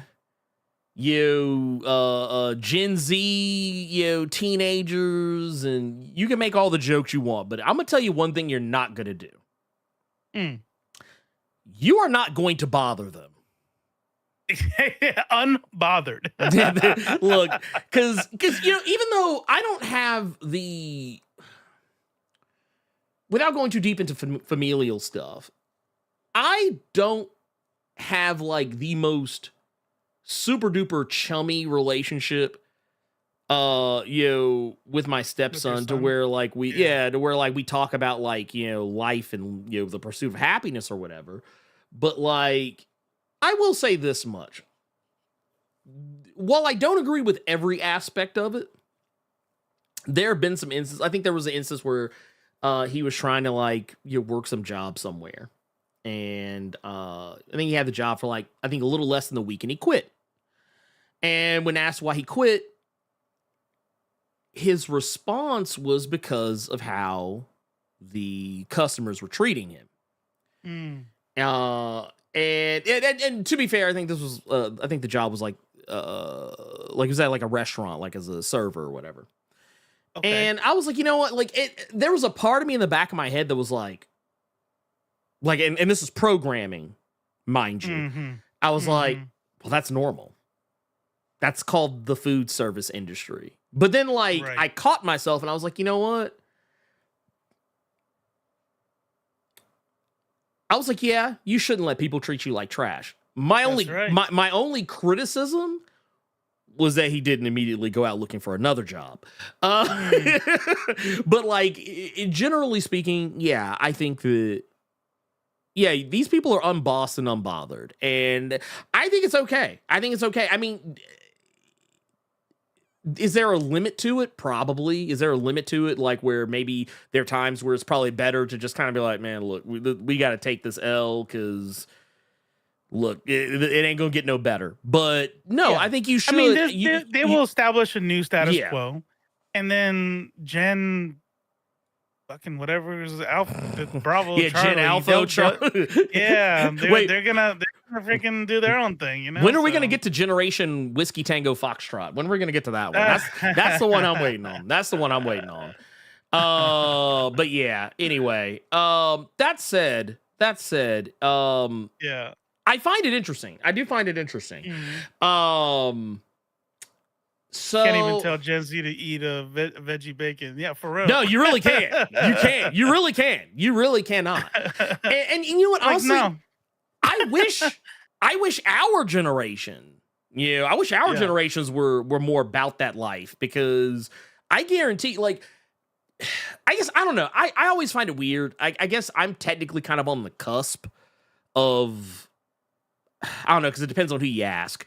Some people consider me Gen X. Some people consider me a millennial. It depends on who you ask, honestly. Well, if you're 41, you're definitely an elder millennial. Yeah, elder. Yeah, so I'll take that one. I'll take that one. But I remember I remember, Get him, Elite. Yeah. There you go. Who wants some? Who else wants some? There you go. Yeah, come get it. Come get it. Come get it. But no, I look at it like this. Though. You're not gonna sit here and make me feel some type of way. I'm sorry, it's just not. Because here's the thing, and maybe this is my weakness. I think it's both my superpower and my weakness. And this is something I've actually been trying to instill in both my wife and my child. It's actually a quote that you can attribute to a quote that I once heard on the TV show Glow, but it's kind of been my mantra most of my life. And it's that try not giving a fuck. There's great power in it. Like, whenever somebody tries to make some like smart ass remark to me about some shit, or try and like cut me down, I'm usually just like, whatever, dude, I don't care. Yeah, that's just because it just is what it is. It's like it's a waste of time to care. And I actually am glad that Gen Z doesn't give a fuck. Like, they don't give a fuck. And honestly, if Gen X and millennials didn't give a fuck, man, I think the world would have been. Man, could you imagine if Gen X and the millennials had the same energy as Gen Z? Bruh, the world would be a completely different place, and I mean for the better. 100%. Because it's not about not giving a fuck about anything, right? Right. It's about not giving a fuck about the people judging you for holding standards, for being better, for wanting improvement. Like play that Chappelle, that Chapel Rose, Roan. Too, because she puts it. Somebody you won't know here right away. She's at the VMAs, and one of the cameras. I don't know this. We don't know if we're talking to her or not, but supposedly one of the camera people, the photographers, one of the camera button pushers, the camera. The people who touch the things with the lenses. But yeah, one of the photographers said, "Shut the fuck up." I guess maybe because I don't know. But then this is her reaction hearing that shit. Man, I love it. Let's go for it here. Here we go. Bam.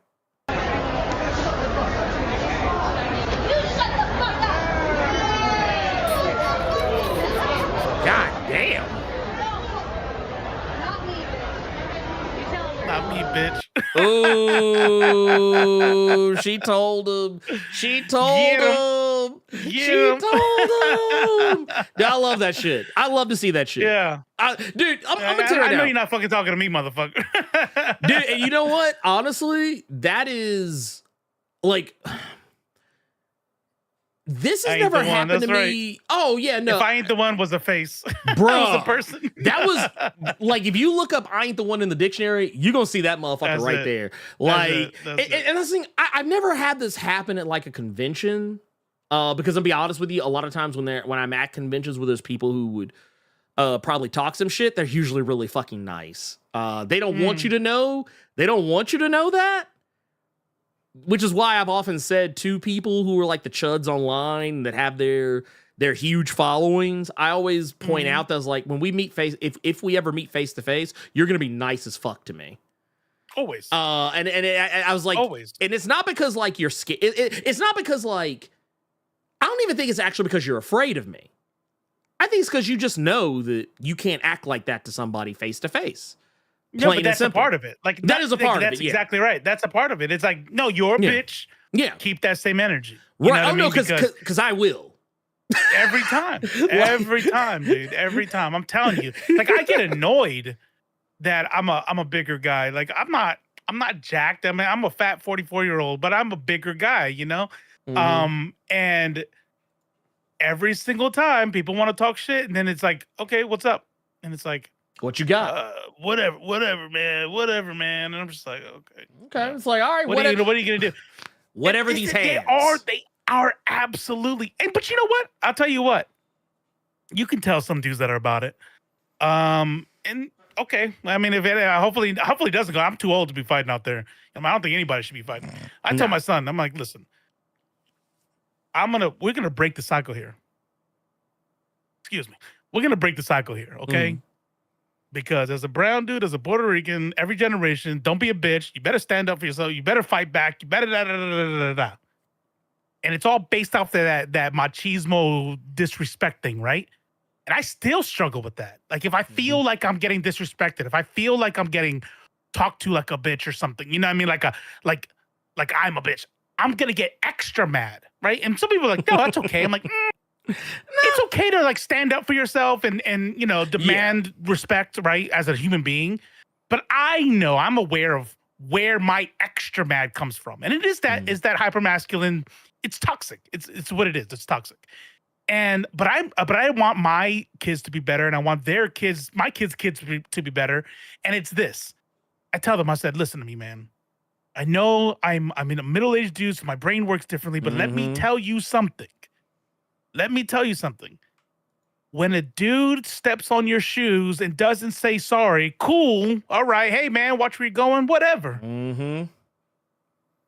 But when you sit there and fight, and now you're doing 3 years because that dude slipped and his head hit the fucking curb, or you're blind in one eye, or you're paralyzed, or you didn't know that he was actually about that life, and now you've been shot in the parking lot, and you're bleeding out, and you're like, God damn, that guy called me the F slur, and I had to fight him, and I'm literally dying in the street right now. And I'm like, bro, it's never worth it. Never. You know what I mean? You better be saving someone, right? You better be preventing harm to yourself. You better be saving someone else from harm, right? Because then it's worth the risk. Right. Verbal disrespect, you are not going to get me to spend time in prison. No. Because you called me a name. Fuck out of here. You have to, here's the thing. It's kind of like, I don't know if I've ever talked about this before, but we get the KKK through here. Oh, God damn. Yeah, we get the KKK that comes through. But I mean, they get met. They get met when they come to Memphis. Memphis don't play that. But like, I've had people, call me the hard R. Eric Carter, that's it. He's like, yeah, are you good? Like, I can encounter the times. One second. Let me see something real quick. What was that? What's the for? Real quick, I just want to do a super fast interlude for anybody who's just now coming in. This is the podcast Nerds of Culture. You are in the right spot. This is the YouTube channel Blerd Without Fear, and yes, comic books is what the Blerd Without Fear talks about. The Blerd Cave Saturdays at 1 p.m. Eastern, all comic books all day. But this podcast is Nerds of Culture. Think of it as like the Blerd Without Fear channel after dark. And we talk about a little bit of different stuff here. We talk about pop culture, call it the Shade Room, the Woke Shade Room, or where we talk about the culture with a dash of sasson. All right. Most certainly. Anybody else out there? If you clicked on the thumbnail, if you clicked on thumbnail expecting a comic book conversation, I'm gonna say it's the nicest way possible. You a damn fool. You a damn fool. They got pictures now. You don't even got to read nothing. Just look at a picture. I literally say, hey, welcome here. It literally says in the description what we're talking about. So if you clicked on this and you hung around expecting a comic book conversation, I mean, you ain't wrong. There you go. Anyway, I was trying to be nicer, but hey, this is your house. I mean, look, well, and this is why I was saying, like, when people talk crazy to me like that, like what Chapel did, that's what I would have done. I would have been like, I mean, I might not fight you, but like, I'm not gonna let you just talk to me crazy. Like, I mean, I'm gonna say something. I'm like, I mean, that's right. It just is what it is. I'm gonna say something back. I'll be like, no, fuck you, and move along. Like. I mean, I'm just saying, because I mean, I got my limits. My son's called me out before. I'm like, man, I will slap I will slap that motherfucker the taste out of his mouth, and my son will be like, "Oh, I thought you don't fight." I'm like, "No, I'm not perfect. I want you to be better."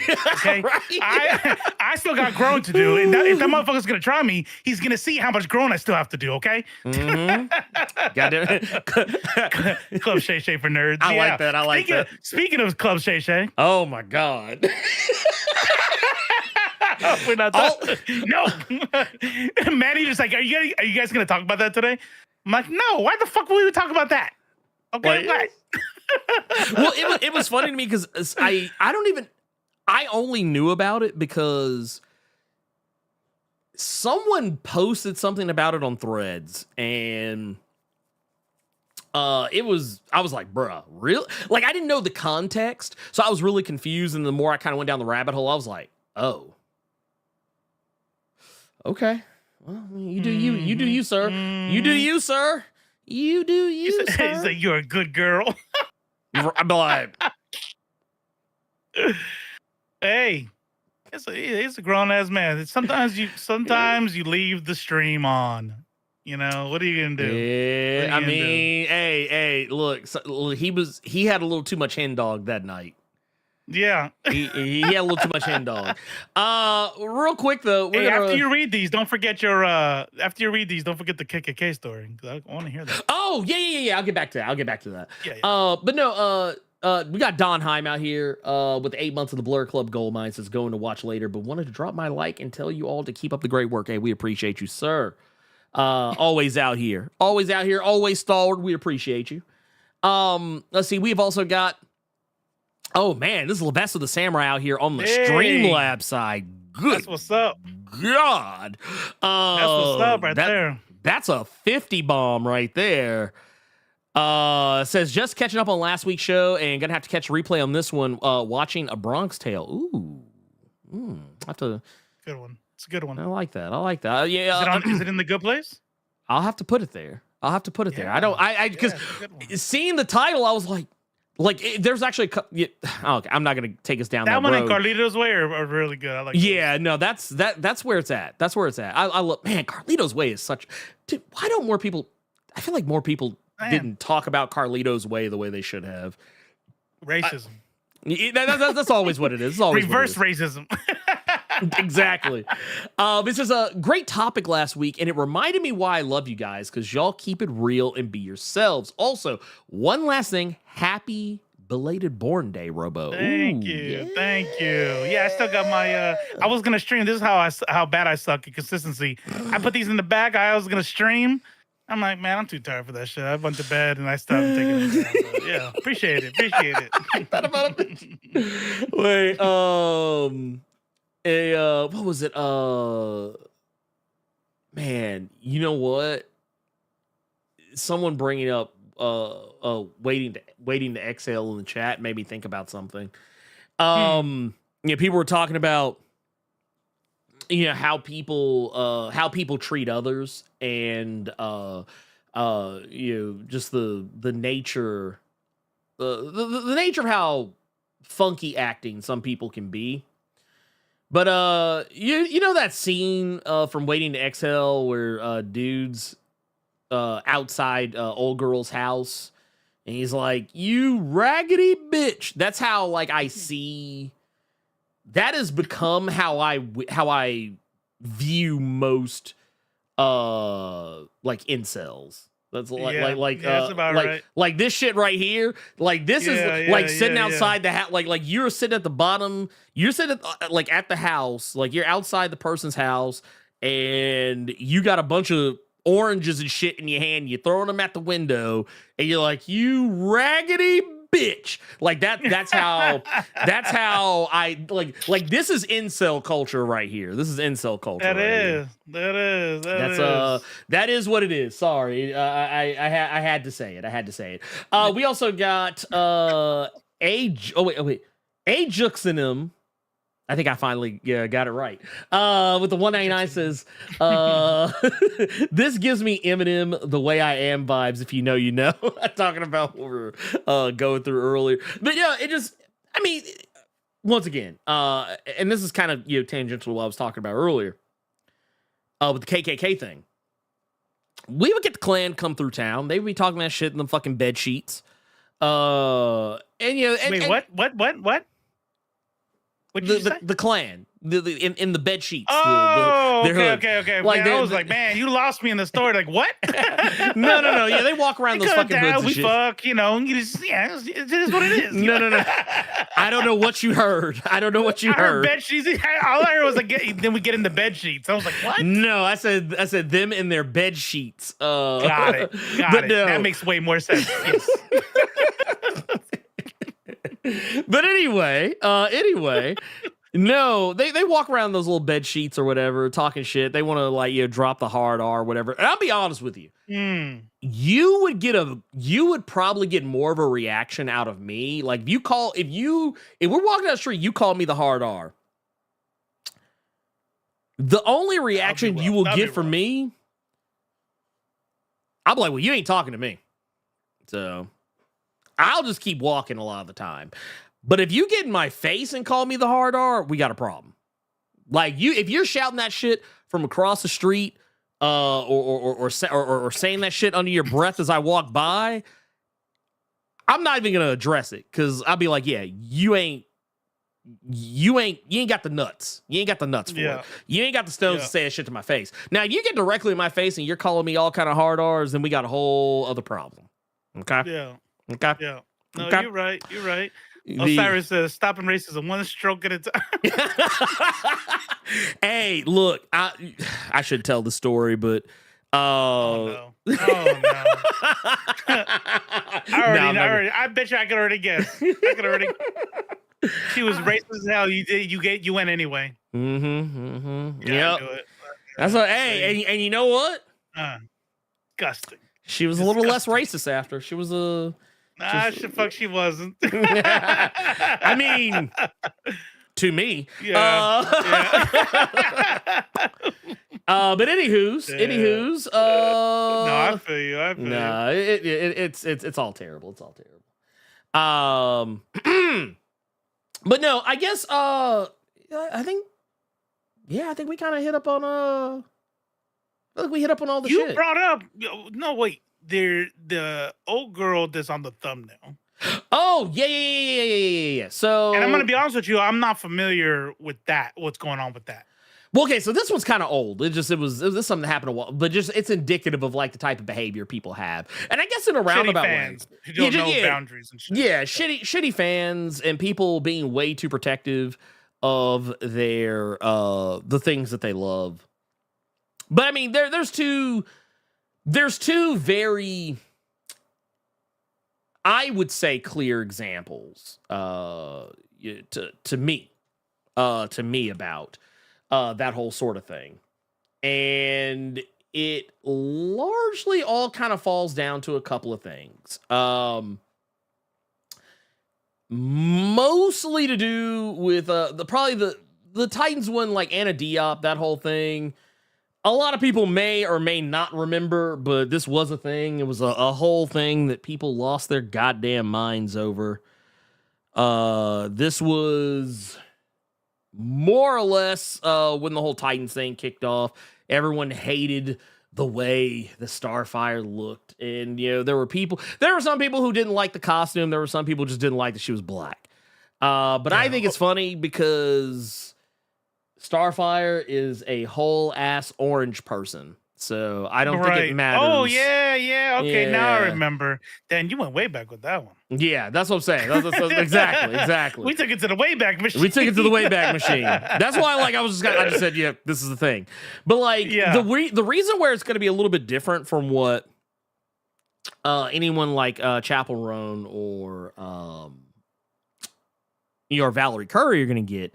Is because when it pertains to black women in those same spaces, misogynoir, it's gonna be misogynoir. It's gonna be another layer. It's a whole other game. Like it gets ugly to the point where Anna Diop, she pretty much shut down her social media when all this was going on. It was just people being like, it was people with takes like these or like, And by the way, I promise you, this is not this person's actual profile pic. I promise you that. No. And you know what's funny about this one? I remember this, and I'm like, I'm looking at this person. This is how you know your brain is actually rotten with your shit's cooked with racism. Like your brain just doesn't work.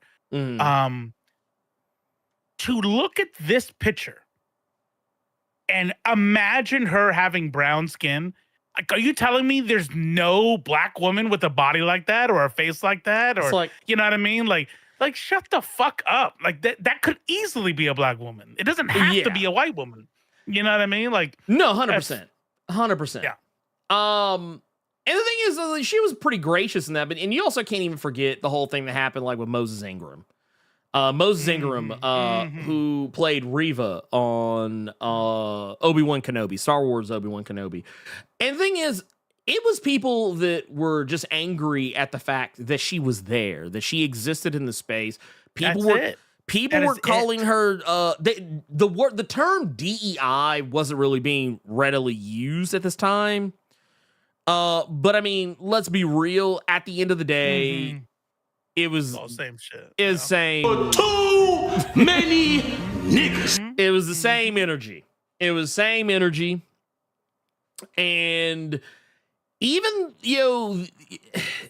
the Star Wars like official Twitter account even kind of had to like step up and say something, which I think actually didn't help the situation any at all. Like, it actually made the situation a little bit worse. Oh, really? They weren't wrong. Yeah. Like, I mean, this statement's not wrong, but I mean, just saying, like, it was. This was what it was. It's right. It's like it just, you basically, like, they're going to be even more angry now. Well, the fact that you've said this, and I don't know, man. It just that's why they cheer on any sort of failure. Yes. Right, which is we've talked about this ad nauseum. Oh shit! Before I continue, over on the Twitch side. Oh yes, you wanna highlight that? Just throw that one on the screen.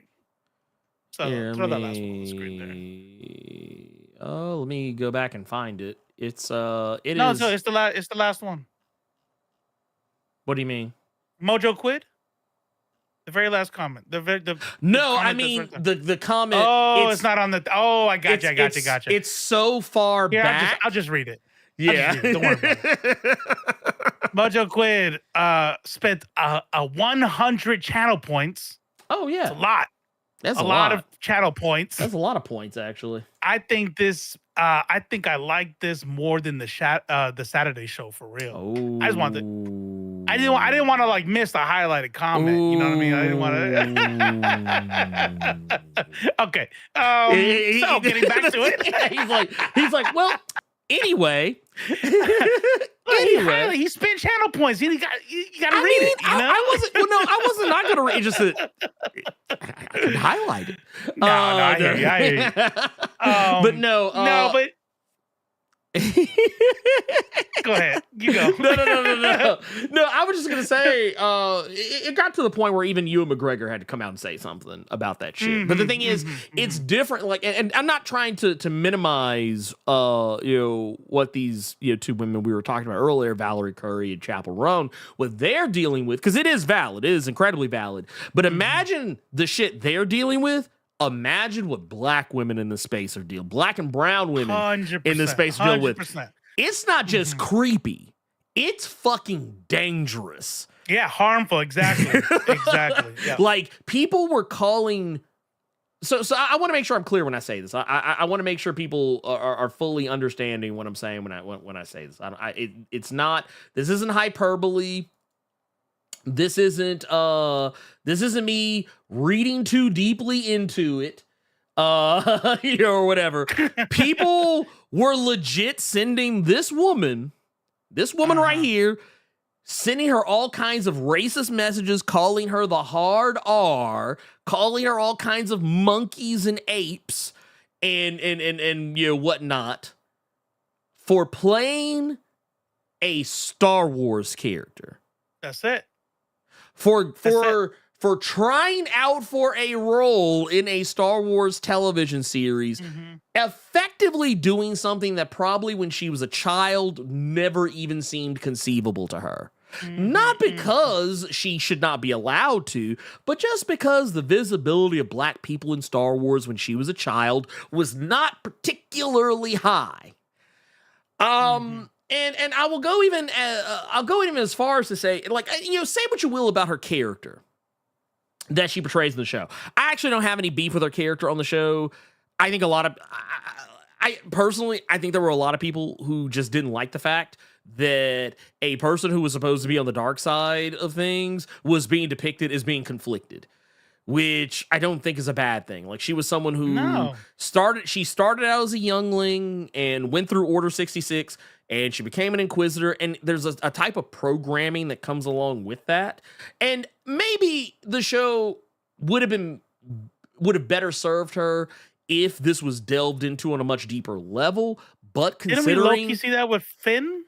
Yeah, we saw this with Finn. We saw this with technically to a lesser extent with Kylo, and we also saw this with the Acolyte. But the thing is, that's right. It's only okay for Jedi to be conflicted. It's only okay for, like, Sith have to always, like, case in point, you know, the main villain of the Acolyte wasn't even like a mustache twirling villain. He just wanted to be left the fuck alone. Yeah. He wasn't trying to take over the world. He just wanted to be free to basically do Sith rat shit with his friends. That's all he wanted to do. He wanted to do the equivalent of of space hood rat shit with his friends. That's all he wanted. And the thing is, should the show have delved more into Reva to give us a little bit more of a reason to see why she felt the way she felt? Yes, they should have. But here's the thing. The show was called Star Wars Obi-Wan Kenobi. It was not realistic to expect them to put the whole show on pause to do that. I think what they were actively trying to do, and this is what Lucasfilms has been doing for a while, is set up spinoffs. They showed this when they were doing The Mandalorian. A lot of people, I think it's easy for some people to forget that Ahsoka, the TV series, spun off from The Mandalorian. Yes, she was a character from the Clone Wars and from Star Wars Rebels, but she showed up on The Mandalorian, and guess what happened after that? She got a TV show. She got her own show. And which is effectively Star Wars Rebels Season 5, or whatever season they did not make.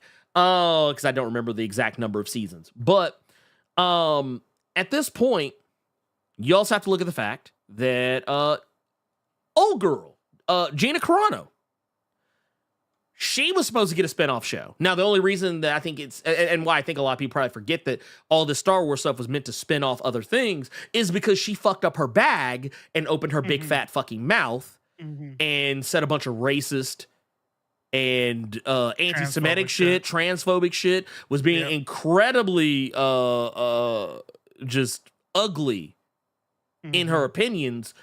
By the way, that's also a good example because they act like that the internet. Look, people don't forget. They act like the internet is not forever. These motherfuckers were bitching that she was a strong woman. Yeah, they were upset.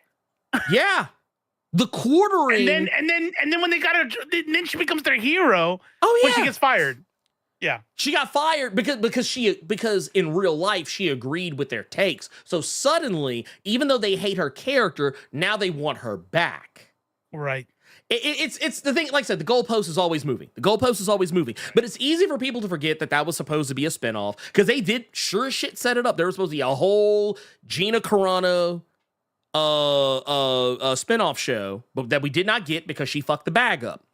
And can you imagine thinking about the kind of life you'd be living if you just had the self-discipline of Chris Pratt? Bruh, like, I wonder if she thinks about that. I wonder if she thinks about that. Like, I could be a 10 or 100 millionaire. Right? Oh, 100%. 100 fucking %. She would have had to go beep, boop, beep and make fun of trans people. and anti-Semitic and anti-Black Lives Matter, all that, COVID vaccine, conspiracy theory, anti-vax, like all that. She literally ticked every box. Yeah, to make that's sure. my point, Susan Durpin. Yeah. Like, he sucks by the church he goes to. He just keeps very quiet. Keeps his mouth shut. And that's all she had to do. That's the thing is, like, you think this is the shit that that people don't get. Disney's not good. No, Disney's not the good guy. Disney's just watching their own pockets. You know what I mean? And I'm so glad you said this because I want to point out something real quick. I just want to point out something. You know that tweet I showed you earlier? Here, I'm going to pull it back up because I want y'all to see it. Remember this tweet right here? There are more than 20 million sentient species in the Star Wars galaxy. Don't choose to be a racist. Here was the first reply, the top reply. That's funny. I haven't seen any racially motivated comments about her, but what I have seen is this. Now, I don't agree with this person 100% because they're... But I mean, I don't know if y'all, I'm going to zoom in. I'm going to enhance because it might be hard to see. It may be difficult to see what is missing. But this is remember that. Yeah. I don't know, man. What, do you see anything that's just different about this picture? I mean, it's the same picture, but I don't know. A little bit off on the stream. But the right is a little bit off on the stream. It's not the whole picture on there. Oh, I'm never mind. It's crazy. Look what's missing. Yeah. Look what's missing. I had a chat box over the thing. See? I gotta go to sleep. Exactly. In the computer. Okay, got it. Yeah. Well, it's funny. It's funny because, like, don't get me wrong, Finn is still there. But he is very, like, okay, you see him here. This is the American poster right here. Now, the Chinese version, he's all the way down here, super shrunk in. Now, here's the thing. Okay, you can make an argument to say, well, they technically shrunk down some of the other characters as well. And I will concede that Chewbacca has been completely removed from the Chinese poster. Harrison Ford and they're bigger. Yeah, they got bigger. They made them. They shrunk Finn all the way down. Made you made Harrison Ford and oh my God, Carrie Fisher, made them a little bit bigger. Shrunk down Rey a little bit. Moved C-3PO and R2-D2 over just a taste. They completely removed Maz Kanata. Which for those who don't know is portrayed by Lupita Nyong'o.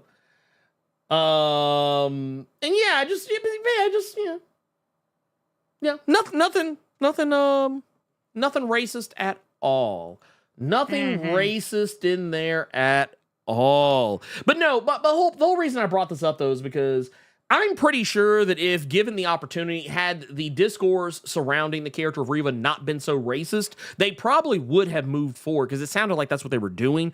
Like it was never said publicly, but there's no way you can convince me they weren't trying to set up a show, a vehicle for her as a character. Like, it might not have been called Star Wars Reva, but it would have been called Star Wars Inquisitors. Like, there would have been an Inquisitor show that probably would have focused more on her as a character, giving you some more of that backstory. But because we live in the shittiest timeline ever, at least in regards to having nice things when it comes to Star Wars, we're never going to get that. So, like all those people that, they claim they want the thing, but they don't realize what they got to do to get it. That's it. They don't realize what they got to do to get it. So yeah, it just is what it is. It is what it is. But yeah, just whatever you think. See if they responded, but they never really said shit. Disney just kept tight-lipped about it. No, they never. They didn't say shit. They actually, what they did was they pulled the poster down and said that it was never authorized for release. I'm like, well, that's not really answering why it looks like that. Nah. It's like, was it though? Was it? Yeah. You sure? Right? You sure? But yeah, and don't get me wrong. I know, yes, in other countries, there's a lot of things there's lots of racism in other countries. But here's the thing. You exist, Disney exist here. And we know how much, and it's not just Disney. A lot of American entertainment studios, conglomerates, a lot of them try to cater to places like China. And yeah, they might try and do the whole thing like, oh, we're principled, I forget who did this. There was some studio, it might have been Marvel or Disney or something, where like there was something that got banned in like some other countries and like they refused to pull or remove the thing. Here's the deal. It wasn't because they were principled. It was because they just didn't fucking care. They're like, fine, don't show the movie. We're still going to make our money. That's what that it was more that than it was, look at us. We're the good guys. We're your ally. That rainbow capitalism bullshit. That's the thing I don't really understand how people haven't got right. Now it's like I get these kind of like, oh, these days and people are starting to wake up to corporations and da da da da da da da. I'm like, corporations have been the bad guy in every cartoon since I was a kid. Like who's the bad guy in fucking Captain Planet? It's always the big suits trying to put a new factory somewhere or buy out a mom and pop shop. Like, every karate movie, every they're trying to close the school down. Yeah, trying to close because they're putting in a new mall. Yeah. That's literally a genre, mind you. That's literally a genre of Save the Rec Center. Oh, really? Save the Rec Center. Because it's a community center that doesn't make anybody money. The corporation is always bad. And especially when they are a fucking billions dollar a conglomerate. There is not a single thing. And that's not even, that's not even exaggerating. No, not at all. Put that for real. Like, there is not one single move that is not for the bottom line. Never will it be for anything out of true ethics. Even when these corporations like ethical mining, and we're gonna, more products, our packaging is gonna be more earth friendly, yada yada yada. It's only in response to the consumers saying, I'm not buying this thing anymore because I want to be more, earth conscious. Okay, well, shit, we don't want to lose their money, so let's start changing this up. It's always about money. Always. And I say this all the time. No corporate, and I agree with Trimble does here. No corporation is your friend. Let's keep it real.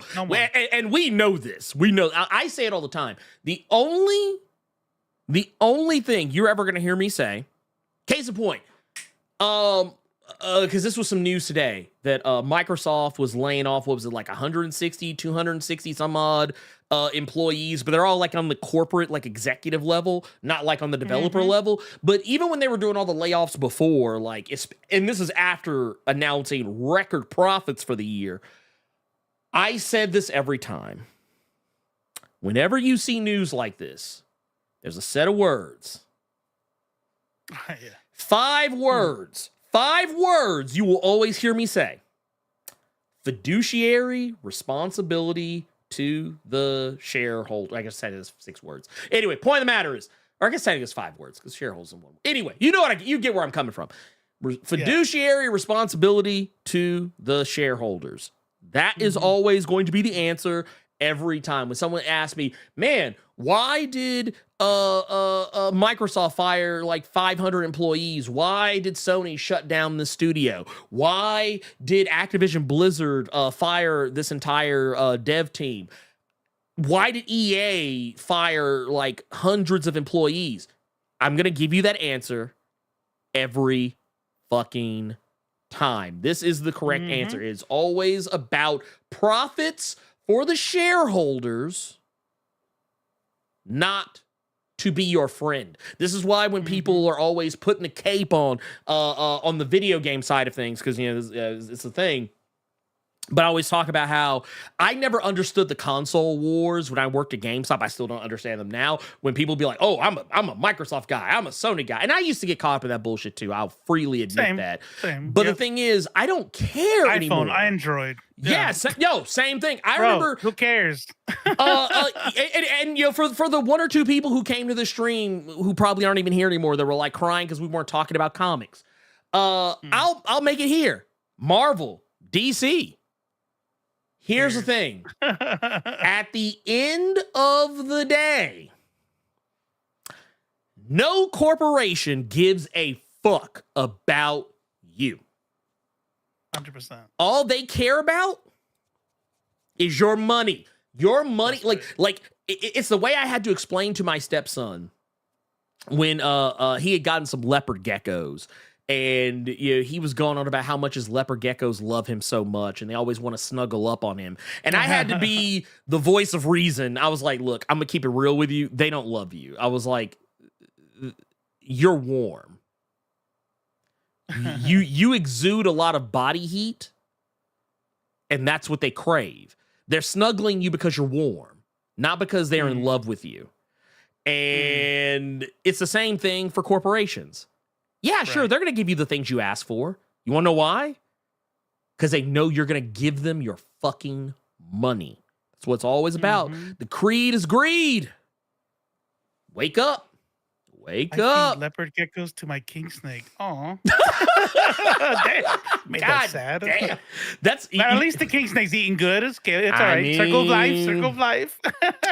Dude, man, you know what? It's funny how these things keep coming up.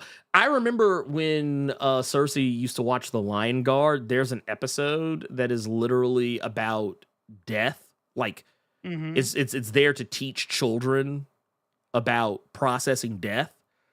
And it has like a whole disclaimer at the beginning because there's like a character on the show who's like an older lion and she's about to die. And at the very beginning, they give a disclaimer basically talking about how like, hey, you know, yada, yada, yada, whoop-de-woo. This episode is about the circle of life and how death is a normal part of life and da-da-da-da-da, well, yada, yada, yada. And yeah, I remember like that. This is how I explained to my daughter that, you know, we're not going to be here forever. It was really weird how that conversation came up. But yeah, corpos, man, fuck them. To be fair, I don't associate morals with business. That's all. Know what you're in for. Don't catch the. No. See, I respectfully, the fact of the matter is that these businesses are ran by people. Oh yeah, who exploit people and then exploit the consumers who are people.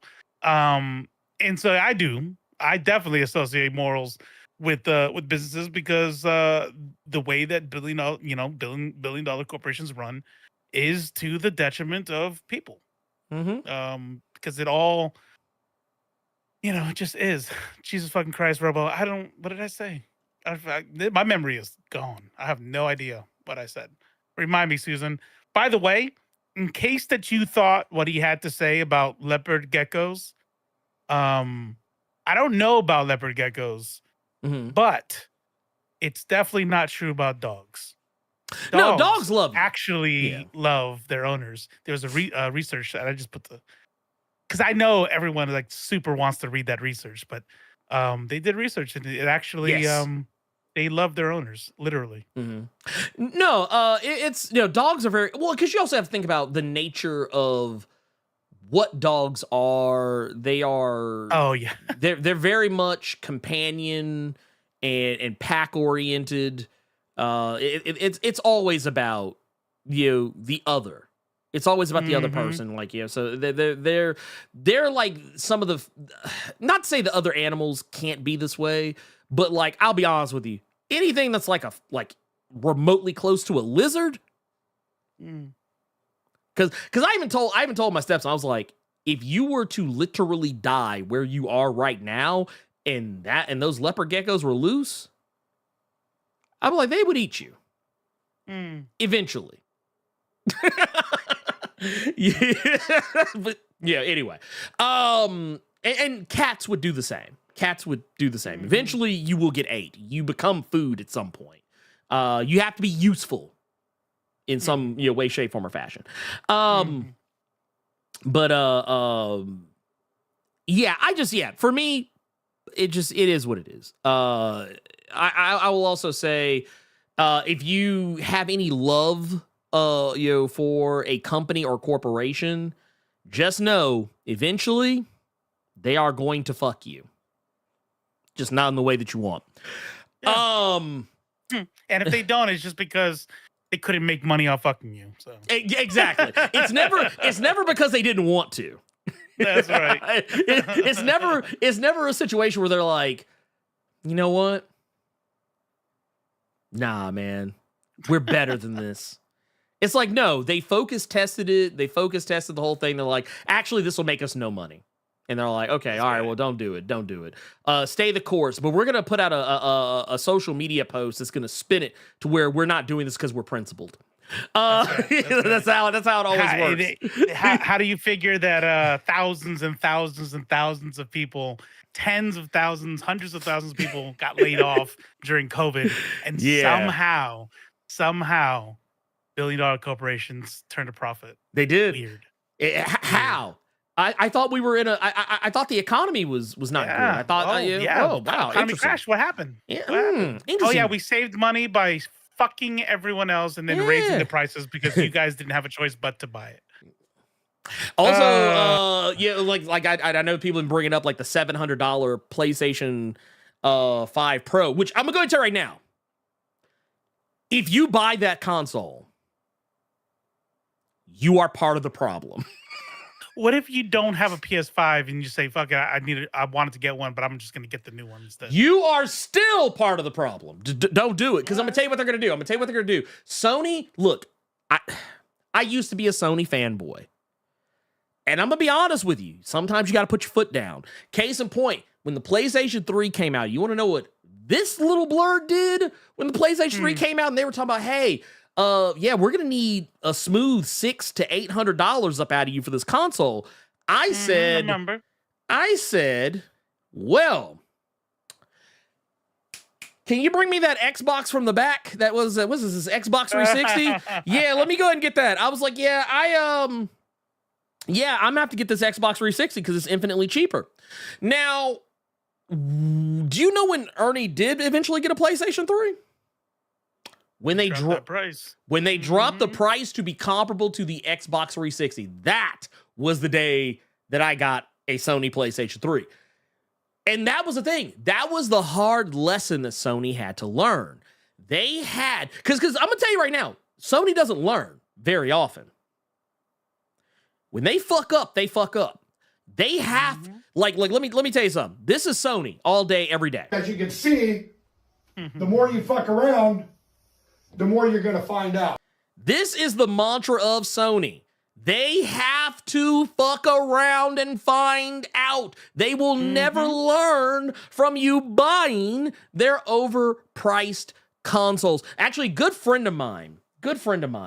Some of you, let me see if I can actually find her post. Let me see if I can find her post on Lay Threads. Some of you may. John Stewart said that he thought you were giving away a PS5 Pro for $100,000. That's the giveaway. No, God, no. He said he's gonna get you a PS3. Yeah, I'll get you a PS3. I'll get you that PS3, pimp. I got you. I actually got you on that one. But a good friend of mine, Stella. Some of you may know her. Okay, here's something I actually don't like about Threads. I'm gonna be honest with you. Here's an aspect of Threads I do not care for.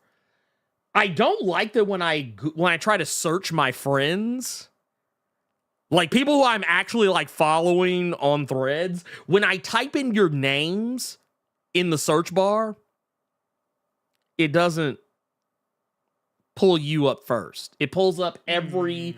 Like it pulls up like other motherfuckers who have names very similar to yours. I fucking like if you want to talk about an aspect. You want to talk about a fucking aspect of Threads I do not fucking like? It's that. Mine is their video player. It is the fucking garbage video player. No. You're 100. Okay, here it is. I found it. I finally found it. So some of you may or you may not. I don't know. I guess it depends on who you are, what circles you walk around in. But I'm gonna play this video. This is a friend of mine. We actually used to play D&D together. But her name is Parallax Stella Chung. You probably have seen her on IGN. Yeah. I think she used to do like the Daily Fix and all that stuff. And it's funny you were just talking about the video player, because now I'm gonna have to like kind of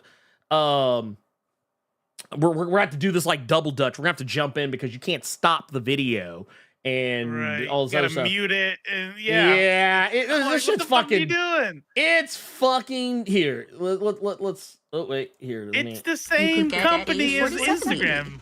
Yeah. For gaming laptop. Let me do that. There we go. Came out for PS5. There you go. You could actually buy the Portal 3 times. Like, you could buy 3 of these for that price. You could actually buy about 17 meals if you went to the Brazilian steakhouse, Fogo de Chao. You can buy several Disneyland tickets. Yeah, you could take a trip to Vegas and stay at any of these lovely hotels for several nights. You could buy some VR gaming machines. Not the Apple Vision Pro, though, unfortunately. But you could take $700 off of it. I mean, actually, for me, you could buy a squat rack, Smith machine, but still, or a treadmill, indoor cycling machine. You could also just buy Astrobot like 11 times. But yeah, here's things you can buy for the cost of the PS5 Pro. You could. So yeah, that is all I heard. All I heard was Fogo de Chao. He's like, that's all I got. That's all I got. That Brazilian steakhouse, man. Oh yeah. Oh yeah, no, 100%. But no, here's my thing. Here's my thing with it. Stella is correct. She is 100% correct on all the things regarding this. Yeah. $700 for a console that isn't even that much better than the one that we already have. Like, I'm gonna pull this up because I don't want people to think that I'm being unfair to I don't want people to think I'm being unfair to Sony. So I'm gonna pull this up. So here, this is trying to see if actually someone had trying to see if someone actually had like a chart. Someone had like a chart or something. Okay, here we go. No, that's actually not it. Here we go. Sketchy. If you haven't been before, you gotta go. Here we go. Here, like, I'm gonna be thinking about Fogo de Chao for like at least a week now. I hate Savannah. Oh, do they not have one? Hell no. Savannah sucks for food. I was so excited when I found out I was getting stationed in Georgia. I was like, yes, fucking barbecue, Southern food. Oh, I was getting tired of Hawaii food.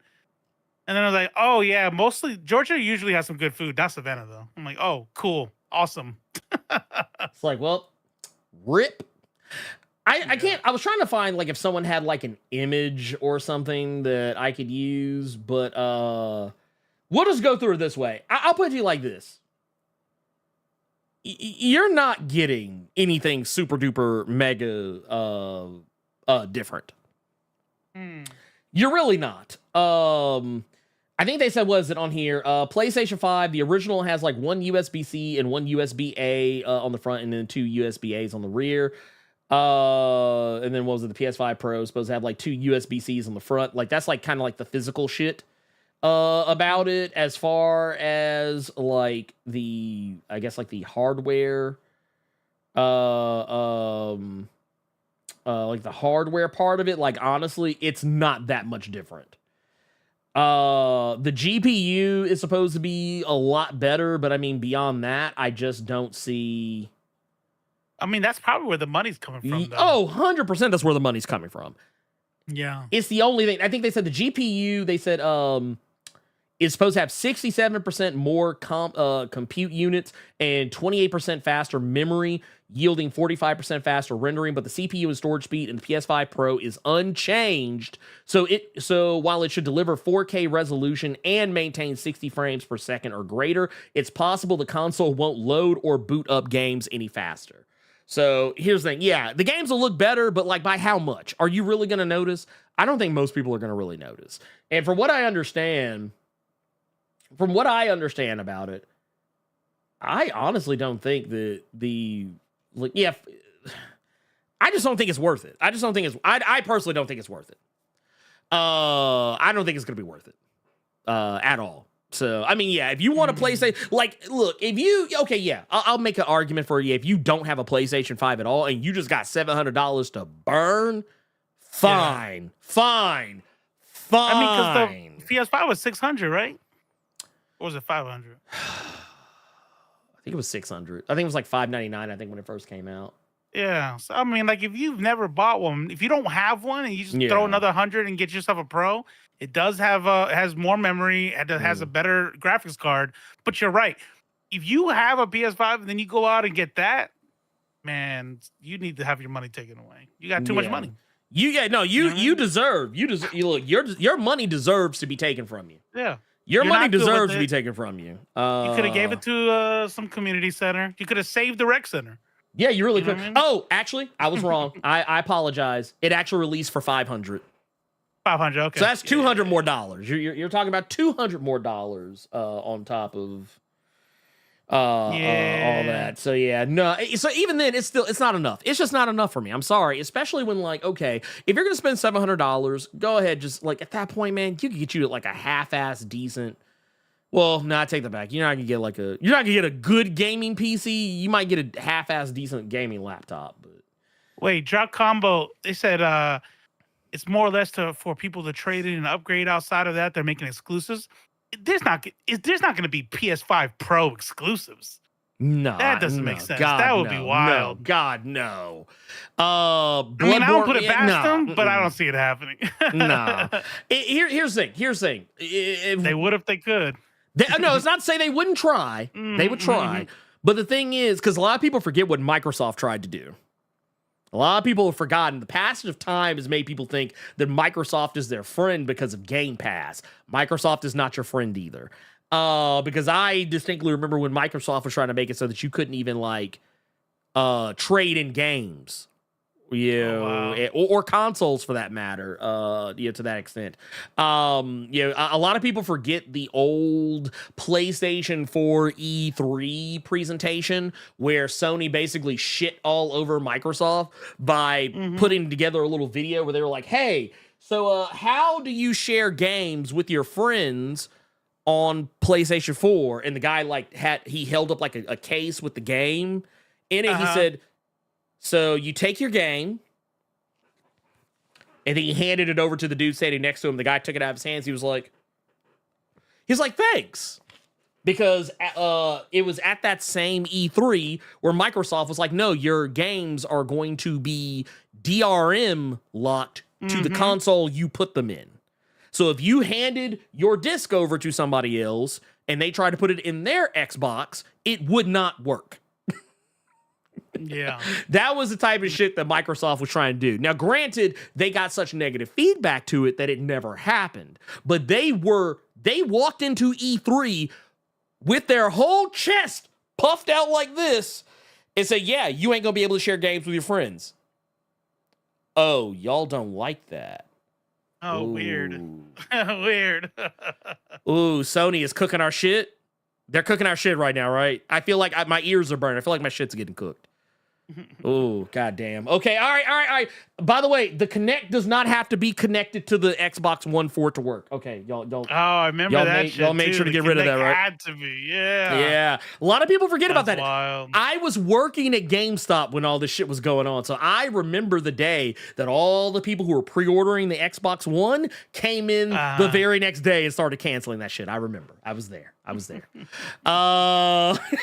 no, all that said, I guess, because we're talking about game related stuff. We're talking about them games. I guess let's want to hide that parasocial thing. I mean, I guess it'll just be a blank space. Which yeah. What were you gonna ask me? No, I was gonna say let's just get into the other thing. We got to figure out an alternative to that because I don't like having that blank space there. Because you have it pre-made. I mean, you just type something in. I just typed something in, but there's nothing there. So I mean, for the rest of the, I don't know. I feel like honestly, we don't even need a lower third. If I'm being brutally honest, I don't think we had one before. But that's talk for off the stream. It's like y'all are witnessing the sausage being made or whatever. But no, we're gonna take a look at Elite X1's indie game of the week, and then I guess go ahead. Go ahead. Oh, hey, what's going on, Pimp? How you doing?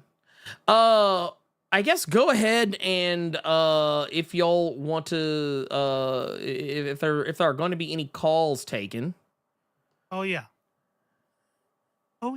Yeah. Which actually none of y'all heard because I actually had it muted, so I'm gonna play it again. So yeah, we're gonna do that. The calls are open. You can start jumping into the waiting room. Here's what we do.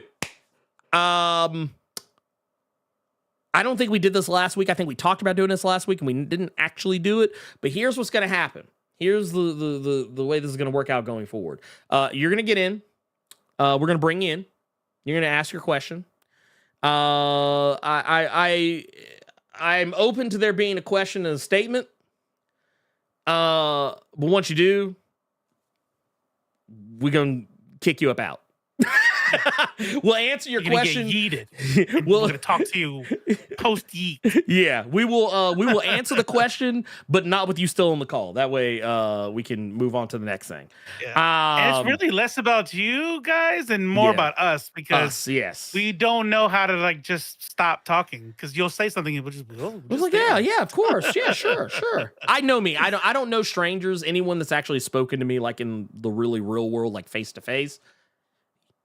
Yes, I can have a conversation with a brick wall if you allow me. So yeah, that is what it's for. It's for time because we will literally be here for like 5 ever. And I'm hungry. And no one would like me when I'm hungry. My hungry is hangry. And we got to finish the battle pass on Hunt and there's that too. There's that. I'm really trying to get my MMR back up because I dropped into 2-star. I'm not happy with it, so we're just gonna have to. I'm sorry, it's not you, it's me. Well, I know why it happened. It's because the way I play now. I am trying to take more chances and not play scared, hiding outside of a window. Or hiding in a specific spot. I'm trying to be more actively pushing and stuff like that. Taking those shots even when I know I'm injured and should hide. I'm trying to be more aggressive, and it causes me to die more. So there you go. That is what that is. But let's get into Elite X1's. Let's go. Indie game of the week. We don't have a thing. We should for make it. one though. We should. That's my next project. I want to make one. There you go. Yeah, that's what we'll do. You know what we'll do? We can bake it in. Like we'll make a thing. We can bake it into the whole video. We won't have to hit a button. It'll be a thing. But let's. Oh, is that out? Nice. Yes, me, YouTube, noob. Let's go.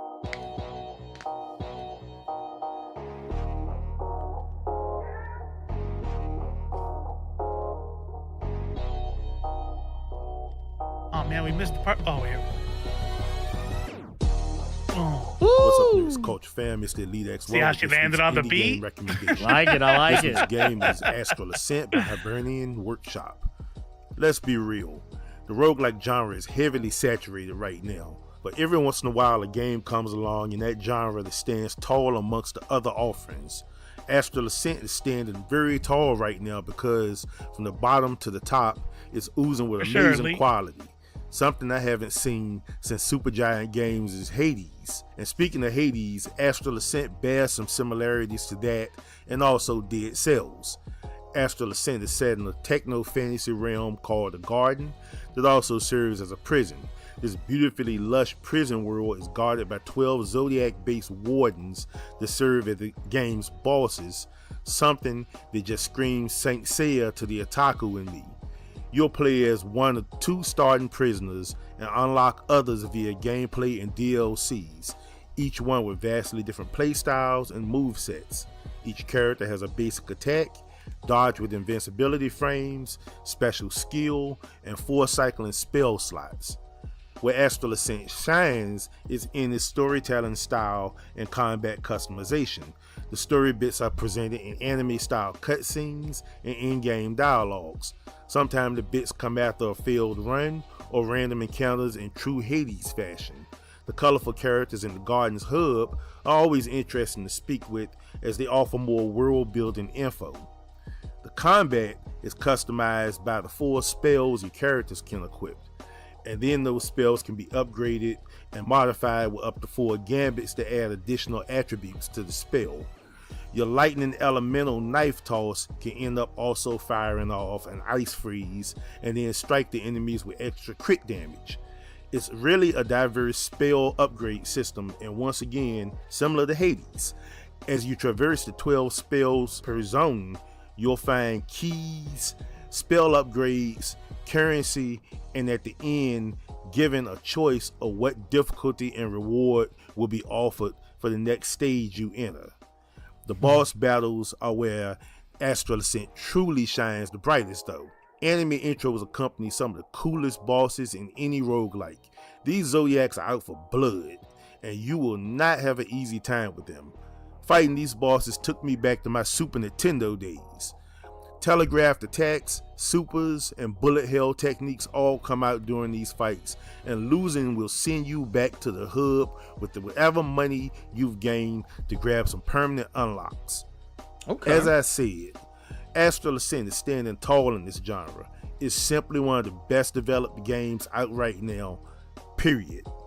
The freedom of choice of building up your character's offense, the fully voiced dialogue with the various colorful characters you encounter, the beautiful world building, the soundtrack, the smooth animations, the controls, the toughest nails boss battles. I could sing this game's praises till the cows come home. If Hades, Dead Cells, Saint Seiya, and Dragon Ball Z all did a fusion dance, Astral Ascent would be the result.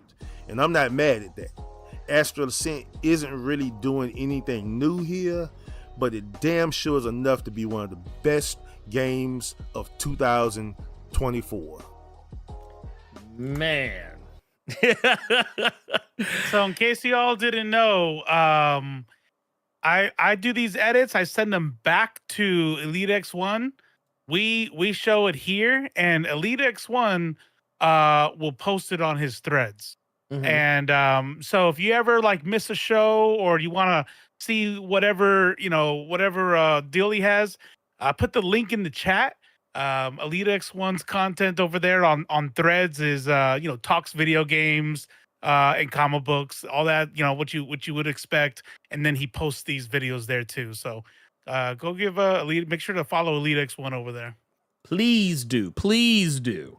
Because one thing I will definitely say, especially if you've been following, our streams for a while since we've been doing this, yeah, Elite is always on it.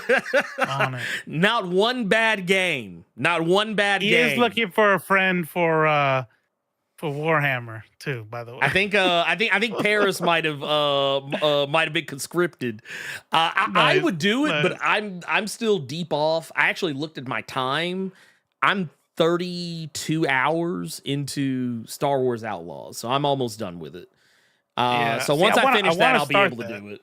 Yeah, I got Wukong going. I'm doing a modded run through Cyberpunk. And I still got Fallout 4 to do. Like, I have too many on my plate right now. Yeah, it's a lot. And that's only when I'm not playing Hunt. And then Persona 3, I was talking about this with y'all. I think you and Cypher, I was talking about this in our little private chat. They just released DLC for Persona 3 Reloaded, which C-Fang hooked me up with. Nice. And so there's that. I have that to look forward to it as well. So I was like, oh my god! And I got Black Myth Wukong as well to run through. I think that one might be a quicker affair. I feel like that one I might be able to get through pretty good. And then there's all sorts of other stuff. But I do also want to play Warhammer 40K Space Marine 2 because that is in my wheelhouse. EA College Football 25 for sure. We all play sports games mainly. Oh yeah, that's actually what we're gonna do after this. We're actually gonna get off the stream and we're gonna boot up. Really, NBA 2K is where it's at. That's how we play everything.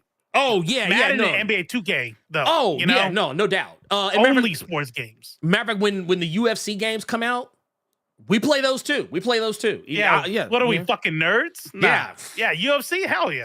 Because we men. Yeah, you know what I'm saying? Red meat all day. Red meat diet only. We don't eat vegetables. That's girl shit. I don't know. Oh shit. No, it's not. I'm joking. I love vegetables. I love vegetables. Vegetables are great. You should eat them. Eating an all red meat diet, it will fucking kill you. I'm just. That's not what. What's that dude's name there? Jordan Peterson. Jordan Peterson. Yeah. Jordan. Yeah, he's a doctor, right? He's a doctor. Right? Yeah. Jordan, the Chinese have sperm milking plants or something. Yeah. Shit. All right, we got one in the waiting room. Let's go. We got Mr. John Stewart coming up. Let's go. John Stewart, you are on the air. What's going on? Yeah. Can you hear me? Yes, sir. How you doing? Doing fine. How about yourself? Oh man, we can't complain. What's on your mind? Just to bring it back around to the subject of the video, as far as people being weird and parasocial acting. As far as y'all having y'all stream and doing what you do, trying to let people know when they are being weird. Is it anything else we can do? Any sources we can point people toward? Because I'm of the belief that hopefully it's not a lost cause for all of these people. They just don't know better. Where can they go, or what can they do besides watching you guys to help learn to do better? I think that's a good point. Yeah. No, 100%. I have personal favorites, creators. And I think that's really the answer is like figure out what you're consuming, right? And that shit affects you. There's a dude named Noah Samson, FD Signifier, T1J. If we're talking about like positive male role models, for young dudes who don't know how to navigate that social space, getting bad advice from red pill type dudes. I think obviously listen to us, but go find people. If you know any like other dudes, especially like younger dudes, point them to people like FD Signifier and T1J and Noah Samson, and even like non-binary and female creators too. But if they're looking for male role models, I think that's really the answers. Find positive, make sure you're eating healthy in your media consumption. I will also second that. I'll also throw the content creator I mentioned earlier, Khadija Mbowe. I will also recommend them as well. Because if you want especially if you want, as I'm now, because once again, it's one of those, like, I kind of just recently discovered them. So like, I would say just in the little bit of I haven't consumed like a bajillion of their videos, but I've consumed enough to have a clear understanding that this is a person that is above board and keeps it real and doesn't have any personal biases that cloud their their ability to disseminate the information to you that is going to be helpful to you as a person. They're actively trying to coach you up to get you where you need to be. So yeah, I 100% agree with that. Yeah. Hey, we appreciate you. Thanks, bro. Anytime. Yeah, we appreciate y'all. Yep. Xylism in the chat. Foreign man in a foreign land, Illuminati. Actually, thank you for bringing up Illuminati. Yeah, thank you. Yeah. She's what's up. I think Actually, people don't really. Yeah, go ahead. Oh no, I was gonna say I didn't bring this up earlier. I would also highly advise people like Legia. Is it Legia Miller? Oh yeah. If you want to get more like or Laura and I too for the same reasons, because they're oddly enough, I discovered something about myself in regards to both of these content creators, and in so much that they are both lawyers. They are both trained lawyers, so they know the letter of the law, and they are very, very, very extremely well read on things, and can kind of tell you the legality side of it. But they're both really good for that. I don't know if Legia Miller, should she do like social stuff, like how to not be a dickhead type stuff? Yeah, that's why I like explaining things in such a way that will, like, I forget what video it was recently, but there was one that or I think she was actually talking about like how and why people have difficulty like communicating with one another, and things you could do to be better about it. Like it's not every video, but like it's there if you ever so often.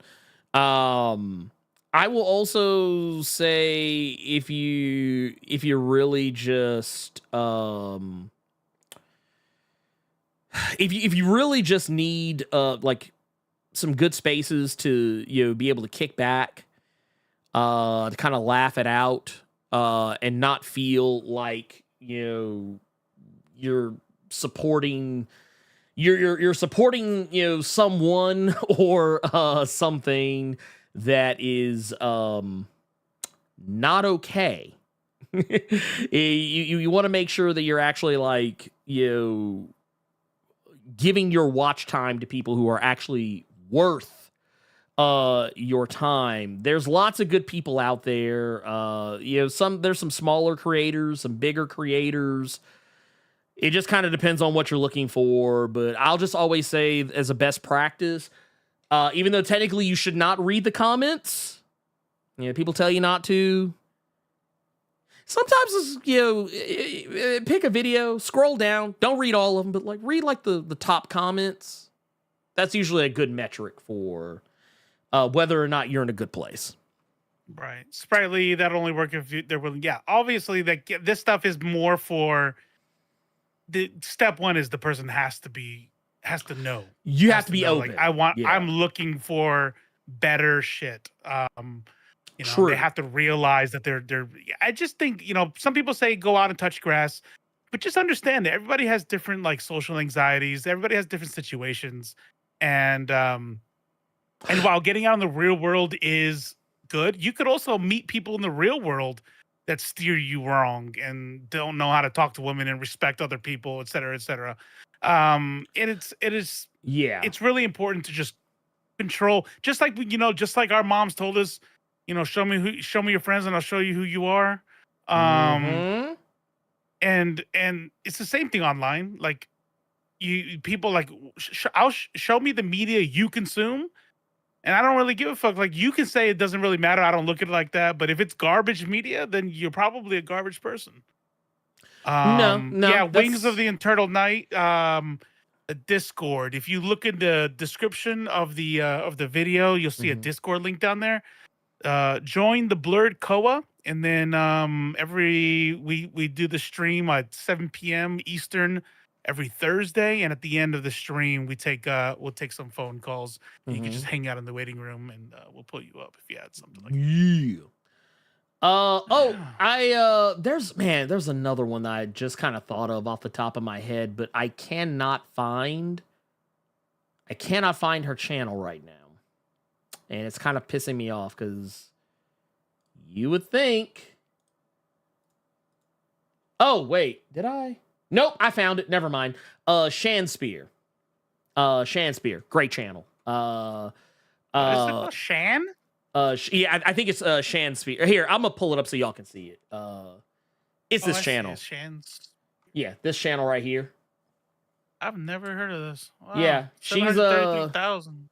Yeah, so when I was going down the Khadijah and Boe pipeline of videos, she got recommended to me. awesome. And right. this was actually the video. It was actually this one, the Matt Rife, the Patriarchy Won't Save You video. This was actually the first video of hers I watched. And then I started watching a couple more, and I was like, yo, she has some really like insightful, kind of in the same way as Khadijah does. They both have very nuanced takes.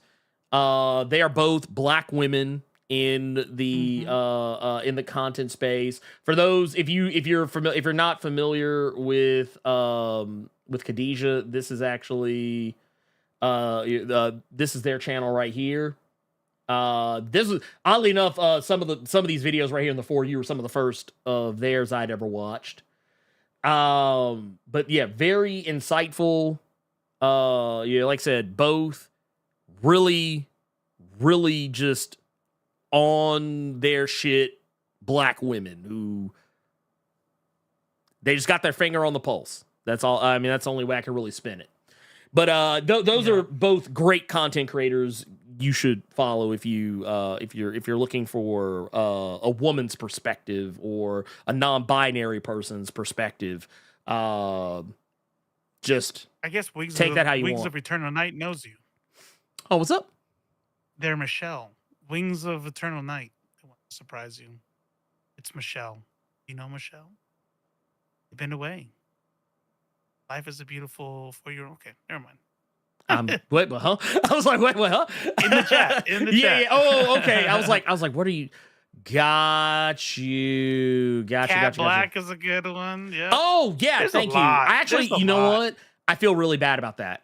I actually forgot about Cat Black. I slick forgot about Cat Black. So yeah. Thank you for bringing it up. For sure. We We have one in the one question in the Nerds and Culture Questions channel. Oh, and by the way, thank you, Michelle. Thank you. I got caught up in the saucer. Appreciate you coming back. Hello, Nerds of Culture. Loved the last podcast you did. Blerd had me rolling on what he would do if he had a body like Bo DeMaio. Saying, we would not own shirts. They were shirts. What shirts? What's a shirt? Yeah, me rolling too on the free will question I posted left face. Question of the day is this: how come when it comes to immigration, left and right seem like two sides of the same coin? Ooh, that's a good man, one. That's a good one. That's a good. It's by the way, also I'm gonna do this real quick. I'm gonna play this because we've clearly moved on from the previous. So I'm shutting them down, y'all. Sorry, shutting them down. We've moved on. It's the first time I heard that. Sorry. But yeah, no, I guess the reason why they sound like two sides of the same coin, it's because at the end of the day, there are very few topics in this world, in this country more specifically, that are more hot button issue than immigration. You only get more hot button when you bring up like abortion or like religious freedom. Immigration's like right up there kind of with that. And honestly, I don't think there's very many politicians that are good on immigration. And that's kind of my answer. I think that's why it's all kind of samey.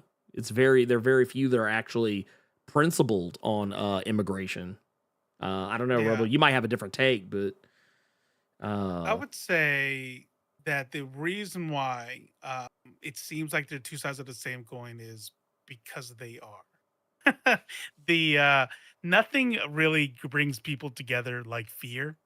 And the way that our culture is in the United States and in most Western countries, it revolves around nationalism, othering other people, et cetera, et cetera. So you'll notice, Democrats will even be like, we got to do this, and that. We got to shut down the border and this, as if that's where our problem is, right? And it's because of that. It's because it's easier to scare people and say that, well, you don't want others coming here, right? And it's sad. It's sad, but that's what you get with white supremacy, and that's what you get with capitalism. What was that quote? What wasn't it like an LBJ quote? What was it LBJ said about how to pull the wool over the eyes of white voters? Right. It was I don't remember the exact quote, but it was basically to the tune of show a white man, a black man getting the same opportunities as himself. Right. He'll let you pick his pockets. He'll let you pick his he'll let you pick his pockets clean. Like he'll basically be so caught up in trying to be angry about that you won't notice that you're fucking him over too. That's right. It's yeah, I think it was LBJ. Yeah. I believe it was LBJ. Right. And that's how it goes all the way up. You know what I mean? Each person is looking behind, and if you're not woke, right? Which is a good thing. You want to be awake. If you're not woke, you understand. I mean, if you are woke, you understand that the problem is this way, up. It's not behind you. It's not the people that don't have shit, which is still just baffling to me that the party of faith, the party of morals, is the party that somehow has figured out how to demonize the poorest of our nation, when it's like completely opposite of what Jesus said to do. So that's why. Well, and even like the party of liberty. What does the Statue of Liberty have etched upon it? Bring me your tired, bring you your poor, or something like that, right? No, but close the border. Close the border. Yeah. Close. The Mexicans are bringing fentanyl in across the border.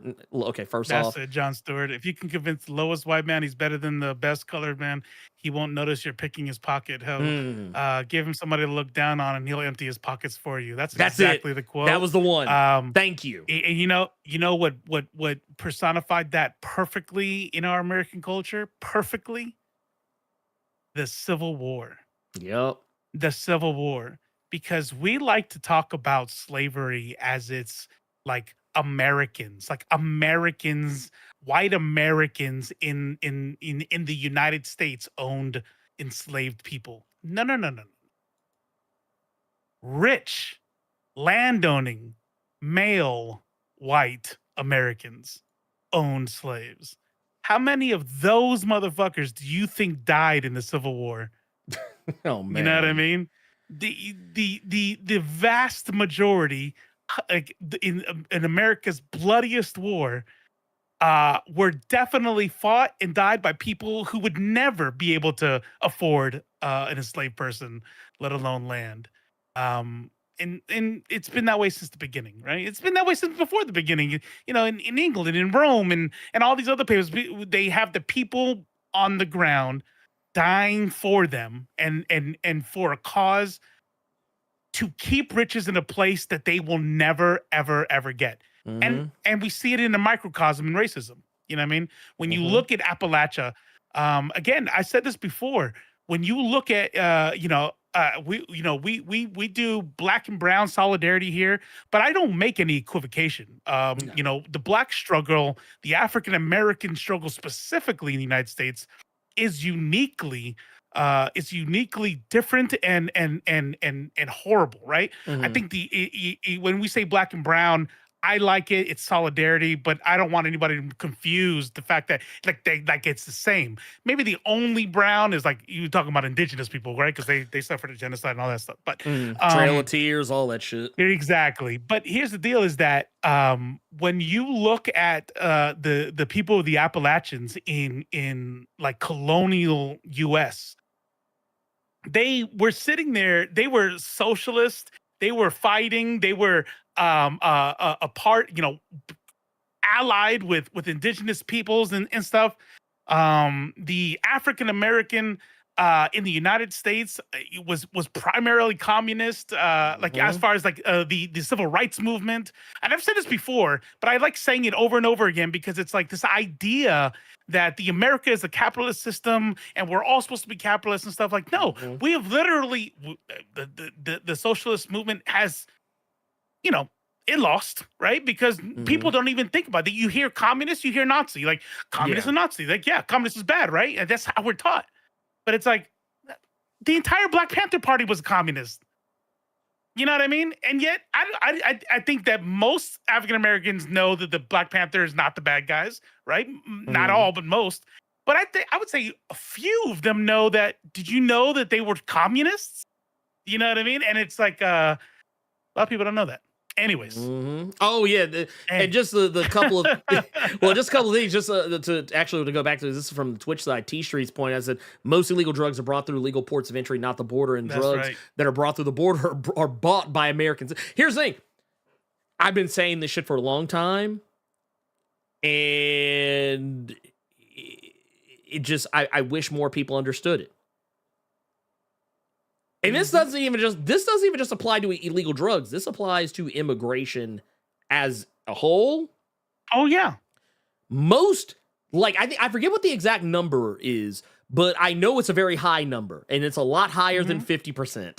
But the majority of illegal immigration is not people sneaking across the border or being in little boats or little rafts floating out into the water and creeping past the border security or crawling through tunnels. It's people who literally flew the fuck over here on a plane and just chose to stay.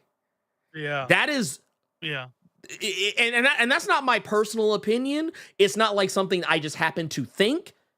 It's a fact. And it's the same that applies to how illegal drugs are trafficked into the country.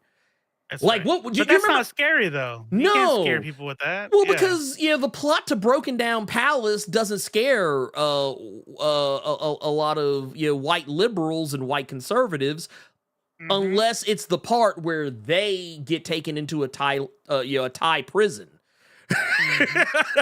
Because that's basically what it is. It's reverse Broke Down Palace. That's basically what it is. But also to go back to what Elite was saying here is that people also need to look at how unions were formed after slaves were freed to guarantee whites got jobs over skilled blacks who used to be slaves. Because that's the thing, what do you do with those like? Because now you're in a position where you have to pay those freed slaves. You don't want to pay them. So you're going to make sure that who's going to get taken care of first? Those freed slaves? Or your good old boyfriends? Yeah. I will also say, too, if you really want to be a little angry for about an hour and a half to 2 hours, go watch Rebel Ridge on Netflix. It's brought the conversation of sundown towns back into the zeitgeist, and is also an entertaining film. But that's it. Yeah, that's a solid work right there. That doesn't make unions a bad thing. It just means that people misused unions. They used it as a tool. Of racism. Yeah. Like, unions in and of itself is a labor movement that should be supported. Yeah, that's well, I mean, and the thing is, and I will definitely say that too. I'm incredibly pro-union, despite the history of those early, some of those early days ones, back during that time frame. Unions as like they exist today, I'm very pro-union, because fuck corporations. Fuck corporations, 100%. As we said, I think what was it last week when we were talking about the whole Bo DeMaio versus Disney thing. Whose word do you think we're going to take? The word of a corporation, a multi-billion-dollar corporation who clearly will hide their black and brown actors on the covers of their movie posters in foreign countries so that foreign countries will be more likely to see their films? Or will I believe the gay black man the openly gay black man who's trying to tell you. Who's trying to tell you? Yeah. Which one do you think I'm gonna believe? You know what's wild? You know what's wild? This is how you know. This is what we're talking about when we talk about lib takes. This is what's wild. Is that I will hear people in the chat, in threads, say unironically, Disney loves putting gay people in films. They're not going to fire somebody over that.